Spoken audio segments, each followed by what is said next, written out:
സ്വാഭാവികമായ ഭൗതിക സാഹചര്യങ്ങളൊന്നുമില്ല. വിൽക്കാനോ വാങ്ങാനോ കൊടുക്കാനോ കിട്ടാനോ ഒന്നുമില്ല. പക്ഷെ സ്റ്റിൽ നിങ്ങൾക്കറിയാം, നിങ്ങളൊരു വട്ടപൂജ്യമാണെന്നറിയാം. പക്ഷേ നിങ്ങൾ ക്രമേണ ഇതെല്ലാം വിട്ടും വെച്ച് നിങ്ങളുടെ കംപ്ലീറ്റ് സറണ്ടർ കർത്താവേ, നമ്മൾ കൈപൊക്കത്തില്ലേ അല്ലേ? യുദ്ധം നമ്മൾ പട്ടാളക്കാർ ഒരാളെ കീഴ്പ്പെടുത്തണമുമ്പ് അയാളുടെ നേരെ തോക്ക് ചൂണ്ടിയാൽ മറ്റയാൾ നിരായുധനാണെങ്കിൽ അയാൾ ഉടനെ കൈപൊക്കും അല്ലേ? അതുപോലെ നമ്മൾ കർത്താവിൻ്റെ തിരുസന്നിധിയിൽ കൈപൊക്കേണ്ട ചില നിമിഷങ്ങൾ വരണം. കർത്താവിൻ്റെ തിരുസന്നിധിയിൽ കൈപൊക്കേണ്ട ചില 0 hour ഉണ്ടാവും. നിയമസഭയിൽ മാത്രമല്ല 0 hour ഉണ്ടാകണത്. 0 സമയം നമ്മുടെ ജീവിതത്തിലുണ്ടാകും. നമുക്ക് റിലേ ചെയ്യാൻ പറ്റാത്ത ഒരു സാഹചര്യം. ഒന്നിലും പ്രത്യാശ വെക്കണില്ല. പിന്നെ ഇതെല്ലാം കീഴി ഓർക്കുമ്പോൾ ഇനി നമ്മൾ ഈ ട്രയലെല്ലാം ജയിച്ചെന്ന് തന്നെ വിചാരിക്കുക. അപ്പം നമുക്ക് തോന്നും, ആർക്ക് വേണ്ടിയാണ് ഞാൻ നേടിയത്? എല്ലാം അനുഭവിച്ചത് എൻ്റെ മക്കളും ഭാര്യയും ഭർത്താവും ഒക്കെയാണ്. പക്ഷേ ഈ അണ്ണന്മാർ എന്നോട് കാണിക്കുന്ന ഒരു രീതി നോക്കാനാണെങ്കിൽ എന്തിനാണ് വെറുതെ അധ്വാനിച്ച് കൂട്ടുന്നത്? എങ്ങനെയെങ്കിലും ആകട്ടെ എന്ന്. ഇത് ഈശോ നേരത്തെ ഈ വിഷയത്തെക്കുറിച്ച് നിങ്ങൾക്ക് സൂചന തന്നിട്ടുണ്ട്. അതായത് എന്നെക്കാൾ ഉപരി ഈശോയെക്കാളും ഫസ്റ്റ് റെഫറൻസ് വസ്തുവിനെ വ്യക്തിക്ക് വന്നാൽ നമുക്ക് സ്വാഭാവികമായി കുറച്ച് കഴിയുമ്പോൾ ഒരു വാക്വം ഫീൽ ചെയ്യും, ഒരു ശൂന്യത. നിങ്ങൾക്ക് എന്തെങ്കിലും ശൂന്യത ഫീൽ ചെയ്യുന്നുണ്ടെങ്കിലേ അത് ഫില്ല് ചെയ്യാൻ വേണ്ടി ഒരാളവിടെ കാത്തു നിൽക്കുന്നു. His name is Jesus Christ. അവൻ്റെ പേരാണ് കർത്താവ്. കൈയിടിച്ച് കർത്താവിനെ സ്തുതിക്കട്ടെ. എപ്പോഴും നമ്മളെന്തിനാണ് ആരാധിക്കണത്? അത് ആരാധനയുടെ ഭാഷ എന്താ? ആരാധനയും സ്തുതിപ്പും പാടുമ്പോഴൊക്കെ നിനക്കും തോന്നണം, ദൈവത്തിനും തോന്നണം. എന്താണ് നിനക്ക് തോന്നേണ്ടത്? ഞാൻ എൻ്റെ ദൈവത്തെ വിശ്വസിക്കുന്നു, സ്നേഹിക്കുന്നു. ദൈവത്തിനും തോന്നണം, എൻ്റെ മകൻ എൻ്റെ മകൾ എന്നെ സ്നേഹിക്കുന്നു. എൻ്റെ മക്കളെ, ഇതിനകത്ത് ഇത്രയും നാൾ ഞാൻ പഠിച്ച ഒരു കാര്യമുണ്ട്. What may be your condition, നിൻ്റെ ആധ്യാത്മിക നില എന്തുമാകാം, നിൻ്റെ ജീവിത സാഹചര്യമോ മാനസികാവസ്ഥയോ പാപാവസ്ഥയോ എന്തുമാകാം. പക്ഷേ എപ്പോഴും എന്തായാലും ഒന്നാകാൻ പാടില്ല. ദാവീദ് പണ്ട് പരിശുദ്ധാത്മാവ് നിറഞ്ഞ് കണ്ണീരോടെ പ്രാർത്ഥിച്ചതാണ്. എന്തൊക്കെ എൻ്റെ സിറ്റുവേഷൻസ് ആയാലും ഒന്നാകാൻ പാടില്ല. എന്താണ് ആകാൻ പാടില്ലാത്തത്? അങ്ങ് യുടെ മുമ്പിൽ നിന്ന് എന്നെ തള്ളിക്കളിയരുത്. ഒരു ഡ്രാസ്റ്റിക് സിറ്റുവേഷൻസ് ഒക്കെ ചെയ്തിരിക്കുന്നതാണ്. വളരെ മോശമായ ഒരു ജീവിത പാപ സാഹചര്യത്തിൽ നിന്നുകൊണ്ട് മാക്സിമം ദൈവത്തിൽ നിന്ന് അകന്നു പോകാനുള്ള എല്ലാവിധ അവസ്ഥകളും അയാൾ തന്നെ ഒപ്പിച്ചു വെച്ചിരിക്കുകയാണ്. പക്ഷെ സ്റ്റിൽ ഹീസ് ക്ലെയിമിങ്, അതായത് അയാളുടെ ഒരു സ്നേഹമുണ്ട് ദൈവത്തോടുള്ള. എൻ്റെ മക്കളെ, minimum the love of God നിങ്ങൾ മനസ്സിൽ സൂക്ഷിക്കണം. അതിന് വേറെ ഒന്നും നിങ്ങൾക്ക് തന്നതോ നിങ്ങൾ കൊടുത്തതോ ഒന്നുമല്ല. What he has given us, അവനെന്താണ് തന്നത് അത് എപ്പോഴും ഓർത്തുകൊണ്ടിരിക്കണം. ഹിസ് ലൈഫ്, അവൻ്റെ ജീവിതം അങ്ങനെ തന്നെ തന്നതാണ്. ശ്രദ്ധിക്കട്ടെ. ഹല്ലേലൂയ.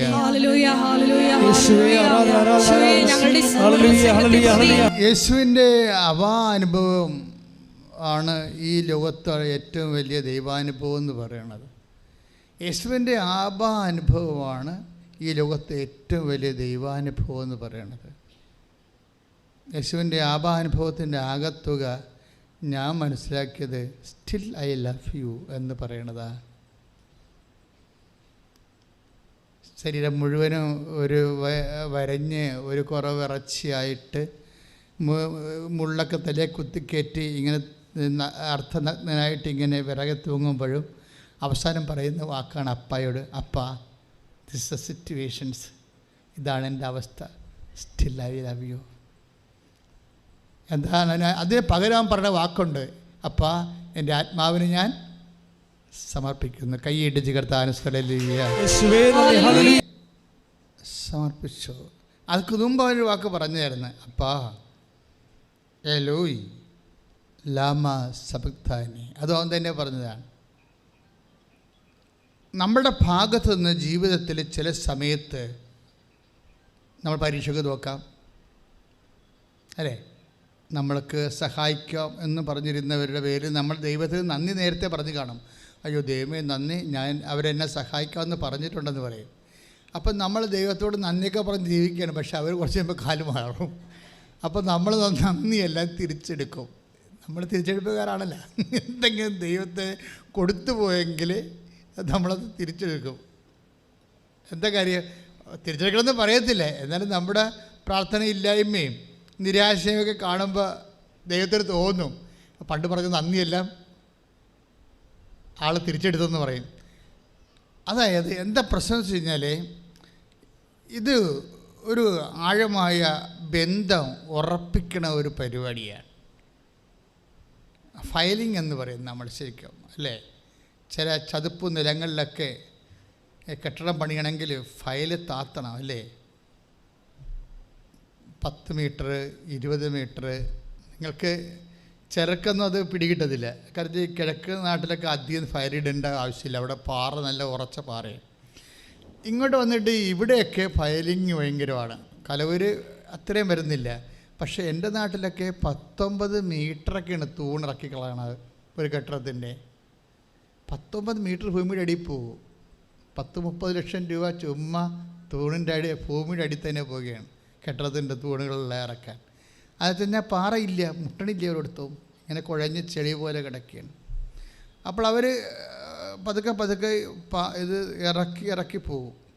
ഇപ്പം എന്നെ സംബന്ധിച്ചാൽ അപ്പം നിങ്ങൾക്ക് ചോദിക്കും, എല്ലാവരുടെ ഹൃദയവും ഇതുപോലെയാണ്. അതെന്താ സംഭവിച്ചു കഴിഞ്ഞാൽ, ചില വചനങ്ങൾക്ക് ചില നിലങ്ങൾ നമ്മൾ കറക്റ്റ് ചെയ്യേണ്ട ഒരു സബ്ജക്റ്റാണത്. ഞാൻ എന്തിനാണെന്നറിയാമോ? നിങ്ങൾ ഇപ്പോഴും വീടില്ല, ജോലിയില്ല, വിവാഹം ഒക്കണില്ല, മക്കളില്ല, കുടുംബത്തിൽ കലഹമാണ്, മകൻ കഞ്ചാവാണെന്നൊക്കെ പറഞ്ഞൊക്കെയാണ് വന്നിരിക്കുന്നത് പലരും. ചിലരെങ്കിലും അങ്ങനെ, ചിലർക്ക് ജോലിയില്ല, സാമ്പത്തിക കടവാണ്. ഞാനിതൊന്നും ഇപ്പോൾ മൈൻഡ് ചെയ്യണില്ലല്ലോ. എന്താ കാര്യം? ഇത് ഓൾറെഡി, അതായത് ഇതിൻ്റെ അപ്പുറവും കർത്താവ് അത്തരം ചെയ്തുകൊണ്ടിരിക്കുകയാണ്. അത് ആവശ്യമുള്ള, അത് ചെയ്യാൻ പറ്റുന്നവർക്കും പറ്റാത്തവർക്കും അതൊന്നും ദൈവം നിങ്ങളുടെ ലൈഫും നിങ്ങളുടെ ഫയലും ഒന്നും നോക്കാതെയാണ് ഒപ്പിട്ടുകൊണ്ടിരിക്കുന്നത്. ഈ ഫയൽ അത് നിങ്ങളുടെ പഴയ കാല ജീവിതം എന്തായിരുന്നു, ഇപ്പോഴെന്താണ്, അങ്ങനെ ഒന്ന് പഴയ എക്സസൈസൊക്കെ നോക്കാതെ ചുമ്മാ ഉടമ്പടിയിൽ ഒപ്പിട്ട് മാറുകയാണ്. നമ്മൾ ഞെട്ടിപ്പോകും. അപ്പം ദൈവം നമ്മോട് കാണിക്കുന്ന വലിയ കരുണയാണ് ശരിക്കും. അല്ലെങ്കിൽ കൃപാസനം എന്നുള്ള പേര് തന്നെ കരുണയെന്നാണ് എൻ്റെ പേര്, യഥാർത്ഥ പേര്, സീറ്റ് ഓഫ് മെഴ്സി. നമ്മൾ മലയാളത്തിലേക്ക് തർജ്ജമ ചെയ്യാൻ പറ്റുമെന്നുണ്ടെങ്കിൽ അങ്ങനെയാണ്. കൃപയെങ്കിലും ഇതിൻ്റെ അകത്ത് കൃപ നമ്മളെ യോഗ്യതയ്ക്ക് അപ്പുറത്ത് നമുക്ക് അയോഗ്യതയാണെങ്കിലും ദൈവം നമുക്ക് തരുന്ന ദാനത്തിൻ്റെ അടിസ്ഥാനം ദൈവത്തിൻ്റെ കരുണയാണ്.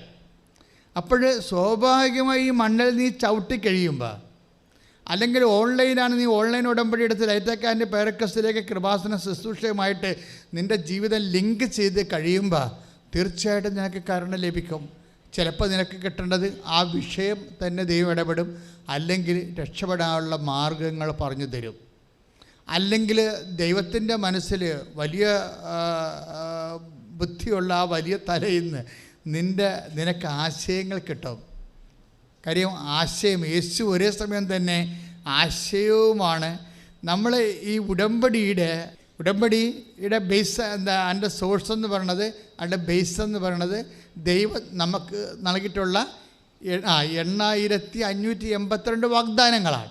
അപ്പോൾ ഈ 8582 വാഗ്ദാനങ്ങളിൽ ഉള്ളതേ ഉള്ളൂ ഒരു മനുഷ്യൻ്റെ അനുദിന ജീവിതവും നിത്യജീവിതവും. ഇപ്പോൾ ഉൽപ്പത്തി മുതൽ ഈ വെളിപാട് വരെയാണ് 8582 വാഗ്ദാനങ്ങളുള്ളത്. അപ്പോൾ ഈ വാഗ്ദാനങ്ങളിൽ ഓൾറെഡി വാഗ്ദാനം ഇഷ്യൂ ചെയ്തിരിക്കുന്നതാണ്. വാഗ്ദാനം എന്ന് പറഞ്ഞാൽ എന്താണ്? സ്കീമാണ്. വചനത്തിൽ നമുക്കുള്ള എല്ലാ ആനുകൂല്യങ്ങളും അനുഗ്രഹങ്ങളും ദൈവം അതിൻ്റെ ബേസിക് ഇഷ്യൂ ചെയ്തിരിക്കുന്ന വാഗ്ദാനങ്ങളുടെ രൂപത്തിലാണ്. അപ്പോഴും നമ്മളുടെ സന്താനങ്ങൾ, നമ്മുടെ വിജയം, നമ്മുടെ പഠനം, നമ്മളുടെ വിസ, നമ്മുടെ PR, നമ്മുടെ സ്ഥലം വിൽപ്പന, നമ്മുടെ കിട്ടാത്ത വഴി, നമ്മുടെ കിട്ടാത്ത വെള്ളമില്ലാത്ത കിണർ എന്ന് പറഞ്ഞ എല്ലാ സംഭവങ്ങളും വാഗ്ദാനത്തിൽ ഓൾറെഡി ഉള്ളതാണ്, സ്കീമിലുള്ളതാണ്. സ്കീമിന് പുറത്തൊന്നുമില്ല. ഇപ്പം നിങ്ങൾ ലൈഫ് മിഷനിൽ ചെന്നിട്ട് ചോദിക്കുകയാണ് ഞങ്ങളുടെ വീട് റിപ്പയർ ചെയ്ത് തരാൻ പറഞ്ഞാൽ അവർ തരത്തില്ല.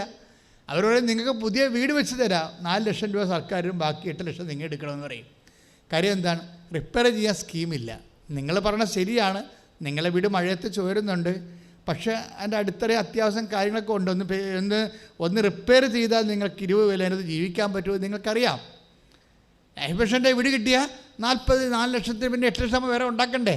അപ്പോൾ ഇതുകൊണ്ട് ഒരു 2 ലക്ഷം 3 ലക്ഷം രൂപ കിട്ടുകയാണെങ്കിൽ ഇവൻ നമുക്ക് റിപ്പയർ ചെയ്ത് ഉപയോഗിക്കാം എന്ന് നിങ്ങൾക്ക് നല്ല ഉറപ്പുണ്ട്. പക്ഷേ ഗവൺമെൻറ് എന്താ പറയണത്? അതിന് സ്കീമില്ലെന്ന് പറയും. പക്ഷെ ദൈവത്തിൻ്റെ കയ്യിൽ എല്ലാത്തിനും സ്കീംസ് ഉണ്ട്. നമ്മൾ സ്കീമില്ലെങ്കിൽ ഗവൺമെൻറ് ഒന്നും ചെയ്യാൻ പറ്റത്തില്ല. പഞ്ചായത്ത് സെക്രട്ടറിക്കോ ആർക്കോ MLAക്കോ ഒന്നും ചെയ്യാൻ പറ്റത്തില്ല. ഇപ്പോൾ MP ഫണ്ട്, MLA ഫണ്ട് എന്നൊക്കെ പറഞ്ഞില്ലേ, അപ്പോൾ അതിനൊക്കെ ഉപയോഗിക്കുന്ന സ്റ്റാറ്റ്യൂട്ട്സ് ഉണ്ട് ഗവൺമെൻറ്റിൻ്റെ. 5 പൈസ ഗവൺമെൻറ് MPക്ക് പോലും എടുത്ത് മുടക്കാൻ പറ്റത്തില്ല. അപ്പോൾ ഒബ്ജക്ഷനും CIGയും വിജിലൻസും ഒക്കെ എല്ലാം വരും, എല്ലാ സിറ്റുവേഷൻസ് വരും. അപ്പോൾ എന്ത് പറഞ്ഞു? പക്ഷേ എന്താ സംഭവിച്ചാൽ സ്കീമില്ലാത്തത് കൊണ്ടാണ്. ഞാൻ എന്താ പറഞ്ഞു വരുന്നത് ചോദിച്ചു കഴിഞ്ഞാൽ, ഞാൻ സെക്കുലർ കാര്യം പറഞ്ഞതേ ഉള്ളൂ, പക്ഷേ അത് ആധ്യാത്മിക കാര്യമായിട്ട് നമ്മൾ ലിങ്ക് ചെയ്യണമെങ്കിൽ കറക്റ്റായിരിക്കും. കാര്യം ദൈവം ഇപ്പം നിനക്ക് വാർദ്ധക്യമാണ്, അപ്പം നിനക്ക് നിൻ്റെ രോഗം മാറി നിനക്ക് പഴയ ആരോഗ്യത്തിലേക്ക് വരണം, അതിന് സ്കീമുണ്ട്. ആ സ്കീമുണ്ട് അതിൻ്റെ അകത്ത്.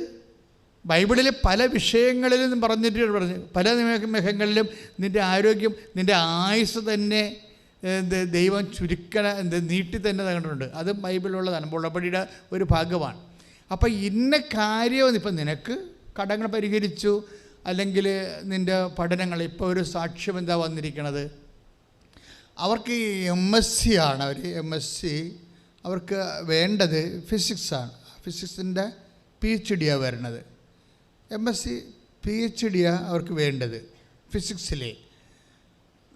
പക്ഷേ എന്താ സംഭവിച്ചിരിക്കുന്നത് വെച്ച് കഴിഞ്ഞാൽ, ഒരു സെക്കൻഡ് സെമ്മിൻ്റെ പേപ്പർ ഫെയിലാണ്.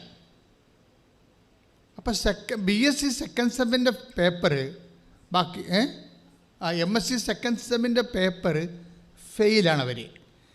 അപ്പോൾ PhD കിട്ടത്തില്ലല്ലോ, ഉറപ്പല്ലേ?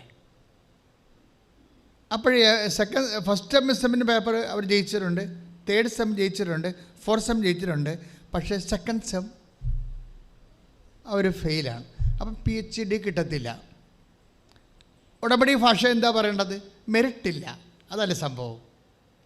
ഉടമ്പടിയുടെ ഭാഷയിൽ പറഞ്ഞാൽ മെറിറ്റില്ല. കേട്ടോന്ന് വെച്ച് കഴിഞ്ഞാൽ അവർക്ക് യോഗ്യതയില്ല, PhDക്ക് അവർക്ക് യോഗ്യതയില്ല. ഈ യോഗ്യതയില്ലാത്ത ഒരു ദുരന്തം മനുഷ്യരാശി അല്ലെങ്കിൽ വ്യക്തിപരമായിട്ട് മനുഷ്യർ അനുഭവിക്കുമെന്ന് ആദ്യമേ കണ്ടുപിടിച്ചത് ആരാണ്? ട്രേസ് ഔട്ട് ചെയ്തത്, ആ പ്രോബ്ലം ട്രേസ് ഔട്ട് ചെയ്തത് ആരാണ്? ദൈവമാണ്. ഞാൻ ശരിക്കും പറഞ്ഞാൽ അത് കുറച്ച് കണ്ണെന്ന് പറഞ്ഞു പോകും. നമുക്ക് മനുഷ്യന്മാരുടെ മുഴുവൻ പ്രശ്നം എന്താണ്? അവർക്ക് ആ ഒരു സബ്ജക്റ്റിൽ യോഗ്യതയില്ല എന്നുള്ളതാണ് എൻ്റെ സബ്ജക്റ്റ്. ഇപ്പം ഞാൻ പഠിക്കണ കാലത്ത് ഞാൻ ഇടയ്ക്ക് പറയാറുണ്ട്, പഠിക്കണ കാലത്ത് ഇതിനേക്കാൾ ഗതികെട്ട ആരോഗ്യമാണ്.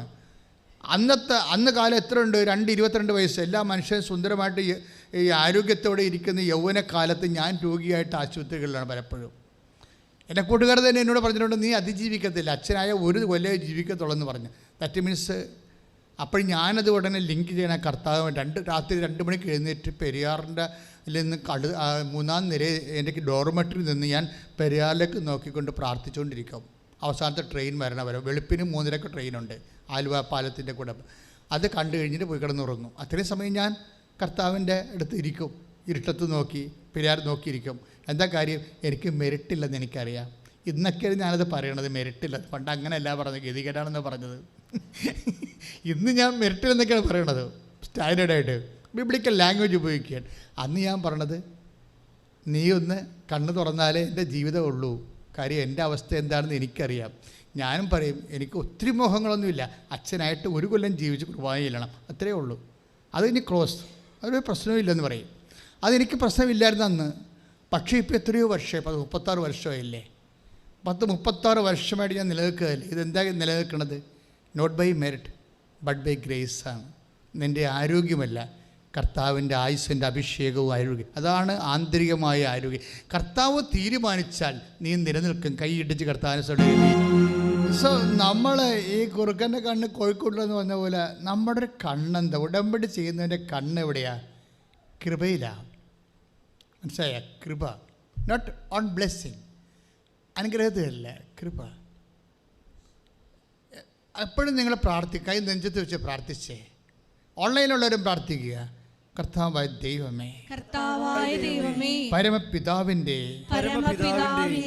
മനപ്രസാദമായി നീ നേടിയെടുത്ത കൃപയാൽ നിന്റെ നാമത്തിലെ നെഞ്ചിലും നെറ്റിയിലും അഭിഷേകമുദ്ര സ്വീകരിച്ച എളിയ വിശ്വാസിയായ എളിയ സ്നേഹിതയായ അങ്ങയുടെ പൈതലായ എന്റെ മേൽ കൃപയുടെ അഭിഷേകം ചൊരിയണമേ. എല്ലാ വിശുദ്ധന്മാരെ, മലാഖമാരെ, രക്തസാക്ഷികളെ ഞങ്ങൾക്ക് വേണ്ടി മാധ്യസ്ഥം വഹിക്കണമേ. ഈശോ കൃപയാൽ നിറക്കണമേ, കൃപയാൽ ചൊരിയണമേ, അഭിഷേകം ചെയ്യണമേ. ശ്രുതികടെ പെട്ടെന്ന് ഒരു ആശയം എമർജ് ചെയ്യും.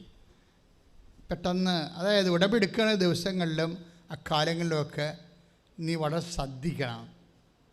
ഇവരെന്താ കാണിച്ചാൽ അവർക്ക് പെട്ടെന്ന് അവർ ഇമെയിലിൽ ഒരു കോൾ ഫോർ ചെയ്തു. എന്താണ്? വിയന്നയിൽ യൂണിവേഴ്സിറ്റി ഫിസിക്സിന് വേണ്ടി സയൻറ്റിസ്റ്റിൻ്റെ ഫുൾ ബ്രൈറ്റ് സ്കോളർഷിപ്പ് പറയുന്നു. അപ്പോൾ മകൾ അമ്മയോട് ചോദിക്കും, അമ്മേ ഞാൻ എനിക്ക് കൊടുക്കാവോ എന്ന് ചോദിക്കും. അപ്പോൾ അമ്മ +2 ടീച്ചറാണ്, ബെറ്റി പുനമാവ്. ആ സാക്ഷി നിങ്ങൾ കേട്ട് കാണും. അതായത് എന്താ, അമ്മ +2 ടീച്ചറാണ്, മകൾ MSc ഫിസിക്സ് ഫെയിലാണ്. പക്ഷേ വിയന്നയിൽ സയൻറ്റിസ്റ്റിൻ്റെ PhD ഡോക്ടർ തീസിനെ വിളിച്ച് കോൾ ഫോർ ചെയ്തിരിക്കുകയാണ്. ഫുൾ, അതായത് അത് കിട്ടിയാൽ ഫുള്ളായിട്ട് 5 പൈസ മുടക്കാതെ പഠിക്കാൻ പറ്റും. അപ്പോൾ അവൾക്ക് കൊതി കൊണ്ട് അമ്മയോട് ചോദിക്കും. അവൾക്ക് തോറ്റെന്ന് അമ്മയ്ക്കും അറിയാം, അവൾക്കും അറിയാം. അമ്മയോട് ചോദിക്കും, അമ്മ ഇത് കൊടുക്കാവോ? അപ്പോൾ അവൾ കൊടുക്കണ്ട, നീ തോറ്റതില്ലെന്നല്ല അമ്മ നെഗറ്റീവ് പറഞ്ഞില്ല. അതാണ് രസം. പക്ഷേ എന്താ പറയാഞ്ഞെന്ന് അവർ പറയുന്നു, ടീച്ചർ പറയുന്നുണ്ട് സാക്ഷ്യത്തിൽ. എന്താ പറയാഞ്ഞത്? നീ തോറ്റതല്ലേ, ആ പേപ്പർ ഇവിടെ ഇല്ലല്ല, വെറുതെ ചുമ്മാ സമയം കളയണ്ട എന്നല്ലേ അതിൻ്റെ മറുപടി. പക്ഷെ അവർ മകൾക്ക് ഒരു ഡെസ്പാകണ്ടെന്ന് വിചാരിച്ചുകൊണ്ട് അമ്മ പറയും, നീ കൊടുക്കെന്ന് പറയും. പക്ഷേ ഞാൻ ഇപ്പോഴും നിങ്ങളോട് മുമ്പിൽ പറയണത്, ഒരു 0-ൽ നിന്ന് ഒരു സബ്ജക്റ്റ് മൂവ് ചെയ്യണ വിധം കണ്ടില്ലേ? 0-ൽ നിന്ന് ഒരു സബ്ജക്റ്റ് മൂവ് ചെയ്ത് കയറുകയാണ് ഒരിക്കൻ. കൊടുക്കാൻ പറഞ്ഞോടുകൂടി ഇവർ അവരുടെ ബയോഡേറ്റയും അവരുടെ മാർക്ക് ലിസ്റ്റും ഫസ്റ്റ് സെമ്മിൻ്റെ കൊടുത്തു. സെക്കൻഡ് സെം ഫെയിലാണ്, അത് കൊടുത്താൽ അപ്പോൾ തന്നെ അവർ ക്ലോസ് ആക്കി കളയല്ല. അത് കൊടുത്തില്ല. അവർ 3rd സെമ്മും കൊടുത്തു, പിന്നെ 4th സെമ്മും കൊടുത്തു. അപ്പോൾ ഉടനെ സായിപ്പ് അവിടെ നിന്ന് വിളിച്ച് ചോദിച്ച്, വേറെ 2nd സെം എന്ന് ചോദിച്ചു. അപ്പോൾ സോറി എന്ന് പറഞ്ഞുകൊണ്ട് ഇവർ ഞങ്ങളത് ഫെയിലാണെന്ന് പറഞ്ഞുകൊണ്ട്, അവർ ഫെയിലാണ്, അതുകൊണ്ടാണ് പ്ലേസ് ചെയ്യാഞ്ഞെന്ന് പറഞ്ഞുകൊണ്ട് ഫെയിലാണെന്ന് പറഞ്ഞ് ഫെയിലിൻ്റെ 2nd sem certificate mark list കൊടുത്ത് വിട്ടേ.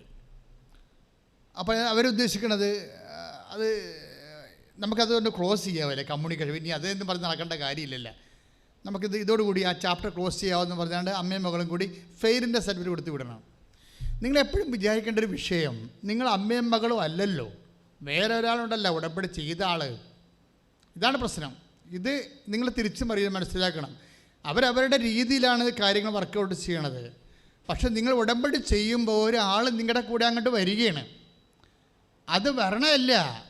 എന്താ കമ്പസ് കഴിഞ്ഞാൽ അവർ കഴിഞ്ഞ ദിവസങ്ങളിലൊക്കെ ഷായ എന്നും പറഞ്ഞൊരു ടീച്ചർ, ഷാ സാമുവൽ, അവരെന്നാ പറയണ വെച്ചാൽ എപ്പോഴും അമ്മയുടെ ഒരു സാന്നിധ്യം എനിക്ക് ഫീൽ ചെയ്യുന്നുണ്ടെന്നാണ്.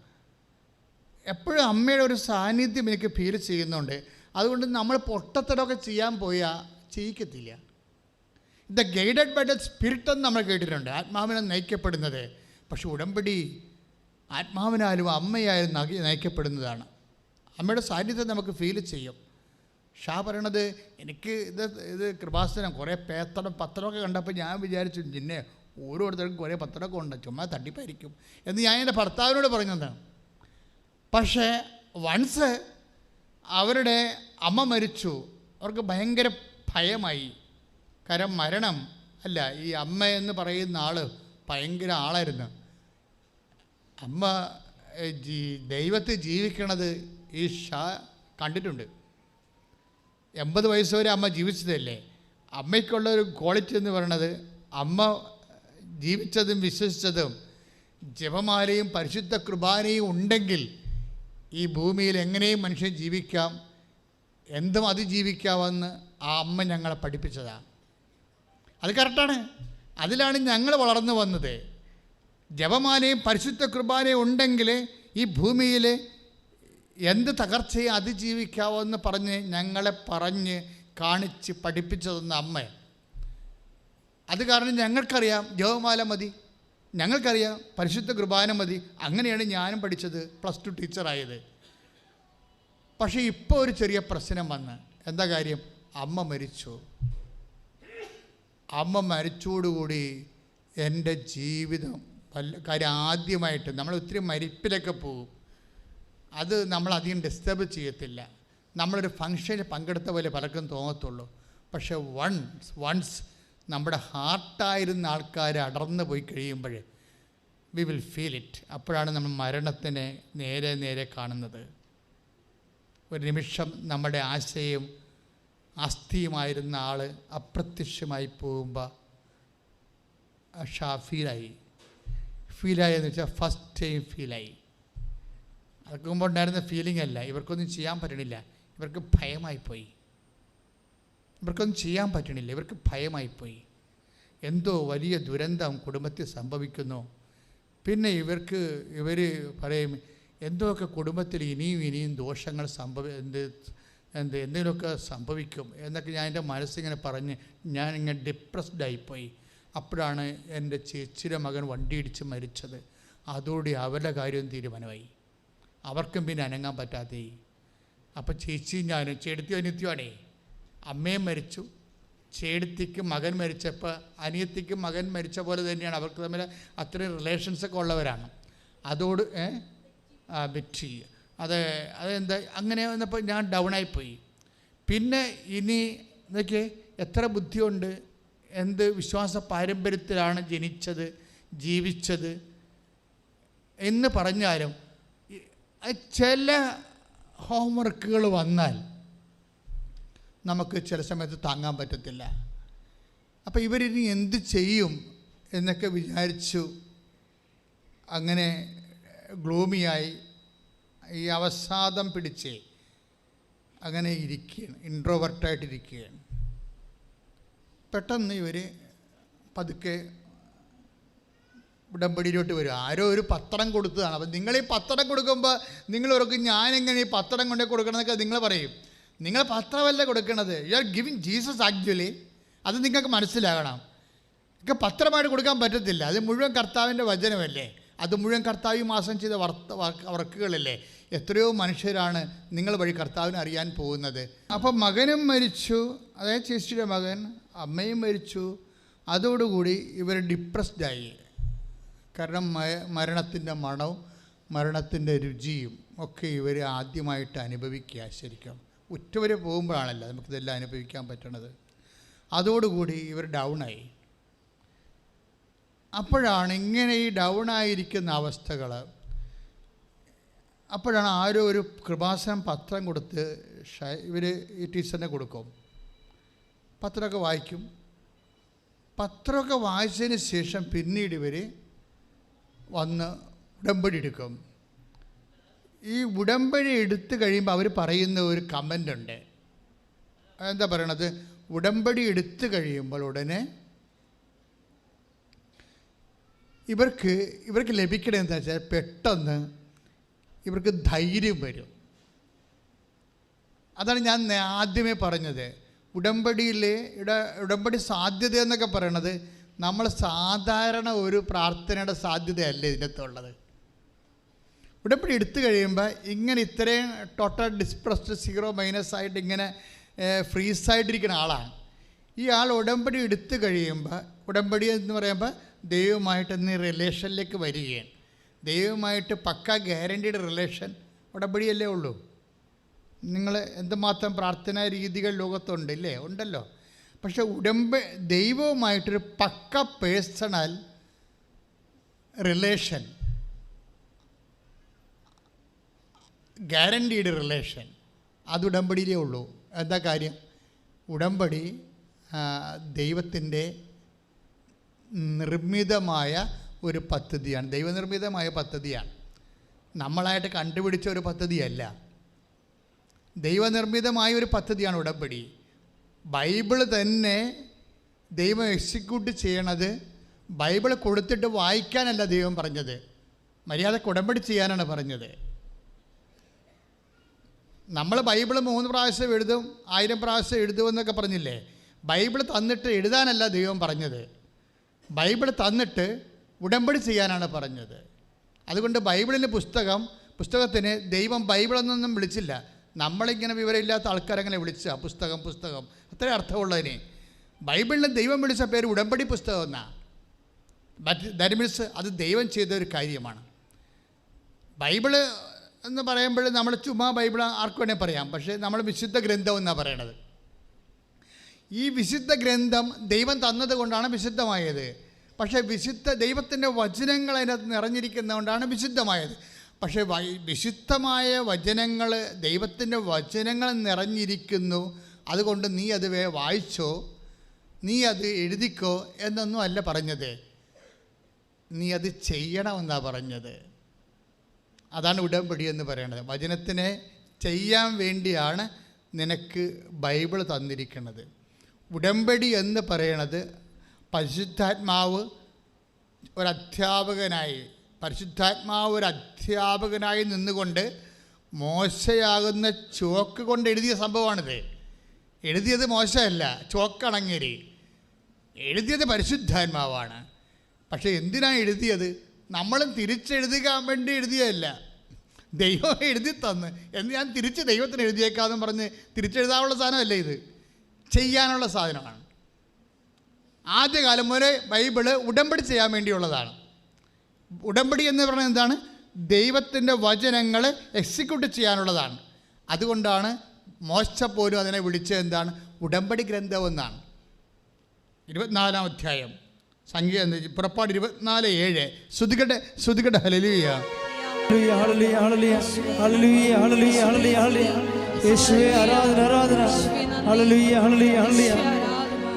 പുറപ്പാട് 24:7.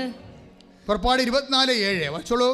അനന്തരം ഉടമ്പടി ഗ്രന്ഥമെടുത്ത് അനന്തരം ഉടമ്പടി ഗ്രന്ഥമെടുത്ത് ജനങ്ങൾ കേൾക്കെ വായിച്ചു.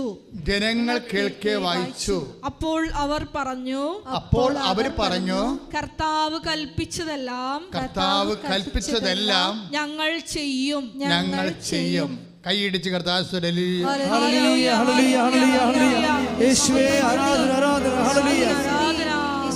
അപ്പൊ കർത്താവ് കൽപ്പിച്ചതെല്ലാം ഉടമ്പടി ഗ്രന്ഥമാണ് കൊടുക്കണത്. വിശുദ്ധ ഗ്രന്ഥം ബൈബിള് കൊടുത്ത് എന്താ പറയണത്? ഉടമ്പടി ഗ്രന്ഥം വായിച്ചു. എന്തിനാണ് വായിക്കണത്? ജനങ്ങളുടനെ മറുപടി പറയുന്നത് എന്താണ്? പുറപ്പാട് 24:7 എന്താ മറുപടി പറയണത്? കർത്താവ് കൽപ്പിച്ചതെല്ലാം പറഞ്ഞേ, കർത്താവ് കൽപ്പിച്ചതെല്ലാം ഞങ്ങൾ ചെയ്യും. അല്ലാതെ കർത്താവ് പറഞ്ഞെല്ലാം തിരിച്ചങ്ങോട്ട് കർത്താവ് എഴുതി തന്നതെല്ലാം തിരിച്ചെഴുതുമെന്നല്ല പറഞ്ഞിരിക്കണം. എഴുതിക്കോ, പഠിക്കാൻ നല്ല കാര്യമാണ്. പക്ഷെ അത് ഉടമ്പടി എന്ന് പറയണത് അങ്ങനെ എഴുതാനോ അല്ലെങ്കിൽ ഞാൻ ഫുൾ ബൈബിൾ 3 പ്രാവശ്യം വായിച്ചെന്നൊക്കെ പറഞ്ഞില്ലേ, ഒരു കഥയുമില്ല. ഒരു ബൈബിൾ 1 പ്രാവശ്യം വായിച്ചാലും മതി. പക്ഷെ ബൈബിളിൻ്റെ ഉദ്ദേശം എന്താ? എഴുതാൻ വേണ്ടിയുള്ളതല്ല, വായിക്കാൻ വേണ്ടി മാത്രമുള്ളതല്ല. ഇതെല്ലാം വായിക്കുക, എഴുതുക എന്നുള്ള കാര്യത്തിലൂടെ അറിയുക എന്ന പ്രോസസ്സാണ് നടക്കുന്നത്, അല്ലേ? കർത്താവിനെ അറിയണേ എന്തിനാണ്? അറിഞ്ഞ് നമ്മൾ സ്നേഹിക്കും. ഏകസത്യദൈവമായി നിന്നെയും നീയേ യേശു ക്രിസ്തുവിനെയും അറിയുകയാണ് നിത്യജീവനാണ് ലക്ഷ്യം. അപ്പം ബൈബിൾ എഴുതുമ്പോൾ നമുക്ക് ലഭിക്കണത് എന്താണ്? അറിവ്. ബൈബിൾ വായിക്കുമ്പോൾ നമുക്ക് ലഭിക്കണത് എന്താണ്? അറിവ്. ഈ അറിവ് എന്തിനാ? ഏകസത്യ ദൈവമായ നിന്നെയും 17:3 യോഹന്നാൻ 17:3 ഏകസത്യമായ അവിടത്തെയും പറഞ്ഞ ഏകസത്യമായ അവിടത്തെയും അങ്ങയച്ച യേശുക്രിസ്തുവിനെയും അറിയുക എന്നതാണ് നിത്യജീവൻ. മക്കൾ എഴുതിയാലും മക്കൾ വായിച്ചാലും അതിൻ്റെ ലക്ഷ്യം, അതിലൊരു മാർഗമാണ്, അതൊരു ലക്ഷ്യമല്ല. മക്കളെ ബൈബിൾ എഴുതിയാലും മക്കളെ വായിച്ചാലും അതൊരു മാർഗമാണ്. ലക്ഷ്യം എന്താണ്? ഏകസത്യദൈവമായ നിന്നെയും നീ അയച്ച യേശുക്രിസ്തുവിനെയും അറിയുകയാണ് നിത്യജീവൻ. നിങ്ങൾ ബൈബിൾ വായിക്കുന്നു, അതിൽ നിത്യജീവൻ ഉണ്ടെന്ന് നിങ്ങൾക്കറിയാം. കർത്താവ് പറഞ്ഞൊരു വാക്കാണത്. അതിൽ നിത്യജീവൻ ഉണ്ടെന്ന് നിങ്ങൾക്കറിയാം. ബൈബിളിൽ എന്തായിരിക്കണത്? നിത്യജീവനാണ്. നിത്യജീവനെ ഹോർഡർ ചെയ്യാതെ നിങ്ങൾക്ക് ബൈബിളിനെ സമീപിക്കാനോ കർത്താവിൻ്റെ വചനം ഉപയോഗിക്കാനോ മീനിങ് ഫുള്ളായിട്ട് പറ്റത്തില്ല. അതായത് ഉടമ്പടി ദൈവത്തെ കക്ഷി ചേർക്കുന്ന പ്രാർത്ഥനയാണ്. നിൻ്റെ ജീവിതാവസ്ഥകളിൽ നിനക്ക് അവശതയുണ്ട്, നിനക്കിത് പുൾ ഔട്ട് ചെയ്യാൻ നിനക്കിത് മുന്നോട്ട് കൊണ്ടുപോകാൻ പറ്റാത്ത രീതിയിലുള്ള നിനക്കാനുള്ള നിനക്ക് കലിബറില്ല എന്ന് വിചാരിച്ചാൽ ദൈവത്തിനെ കൂടി നീ അതിൻ്റെ അകത്ത് കക്ഷി ചേർക്കാൻ പറ്റും. ദൈവത്തിനെ നിൻ്റെ ജീവിതത്തിലെ നിൻ്റെ ജീവിത പ്രശ്നത്തിന് ഒരു കക്ഷിയാക്കണത്, അങ്ങനെ ഒരു സംവിധാനം ഉടമ്പടി അല്ലാതെ ബൈബിളിലില്ല.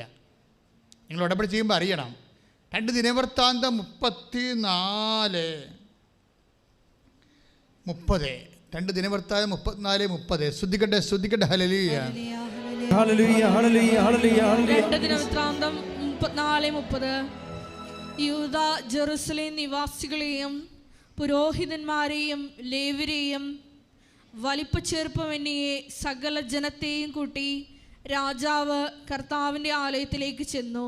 കർത്താവിൻ്റെ ആലയത്തേക്ക് രാജാവും പ്രവാചകന്മാരും ന്യായാധിപന്മാരും ഉള്ള അവിടെയുള്ള എല്ലാ പ്രഭുക്കന്മാരും ജനങ്ങളോടുകൂടി ചെല്ലും. കർത്താവിൻ്റെ ആലയത്തിലേക്ക് ചെല്ലുകയാണ്. കർത്താവ് ഇരിക്കുന്ന ഇടത്തേക്ക് ചെല്ലുകയാണ്. എന്താ ചെന്നിരിക്കണത്? പറഞ്ഞേ. ദേവാലയത്തിൽ നിന്ന് കണ്ടെത്തിയ ഉടമ്പടിയുടെ ഗ്രന്ഥം.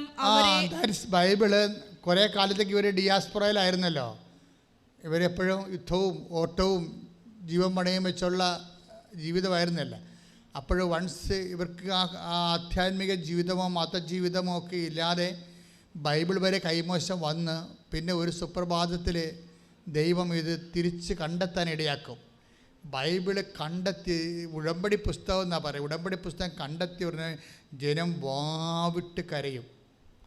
അത് ഭയങ്കര ഒരു ഫീലാണ് ആ സംഭവം. കാര്യം കർത്താവ് ദൈവത്തിനെ ലിങ്ക് കിട്ടിയ പോലെ ദൈവവുമായിട്ട്. എന്നിട്ട് രാജാവും ജനങ്ങളും കൂടെ ഉണ്ടായിരുന്ന എല്ലാ പ്രഭുക്കന്മാരും എല്ലാം കൂടി ദേവാലയത്തിലേക്ക് ഇടിച്ചു കയറുകയാണ്. ഇടിച്ചു കയറുമ്പോൾ എന്നാ സംഭവിക്കണത്? പറഞ്ഞോളൂ. ദേവാലയത്തിൽ നിന്ന് കണ്ടെത്തിയ ഉടമ്പടിയുടെ ഗ്രന്ഥം അവരെ വായിപ്പിച്ച് കേൾപ്പിച്ചു. രാജാവ് ദേവാലയത്തിൽ നിന്ന് കണ്ടെത്തിയ ഉടമ്പടിയുടെ ഗ്രന്ഥം. ഇപ്പം വിശുദ്ധ ഗ്രന്ഥത്തിൻ്റെ പേരെന്താ? ഉടമ്പടിയുടെ ഗ്രന്ഥമെന്നാണ്. ജനങ്ങളെ വായിച്ച് കേൾപ്പിച്ചു. അടുത്ത വായിച്ചു കർത്താവിനെ പിൻചൊല്ലുമെന്നും. അതെ, നോക്കിയ റെസ്പോൺസ് ആൻഡ് റിയാക്ഷൻ.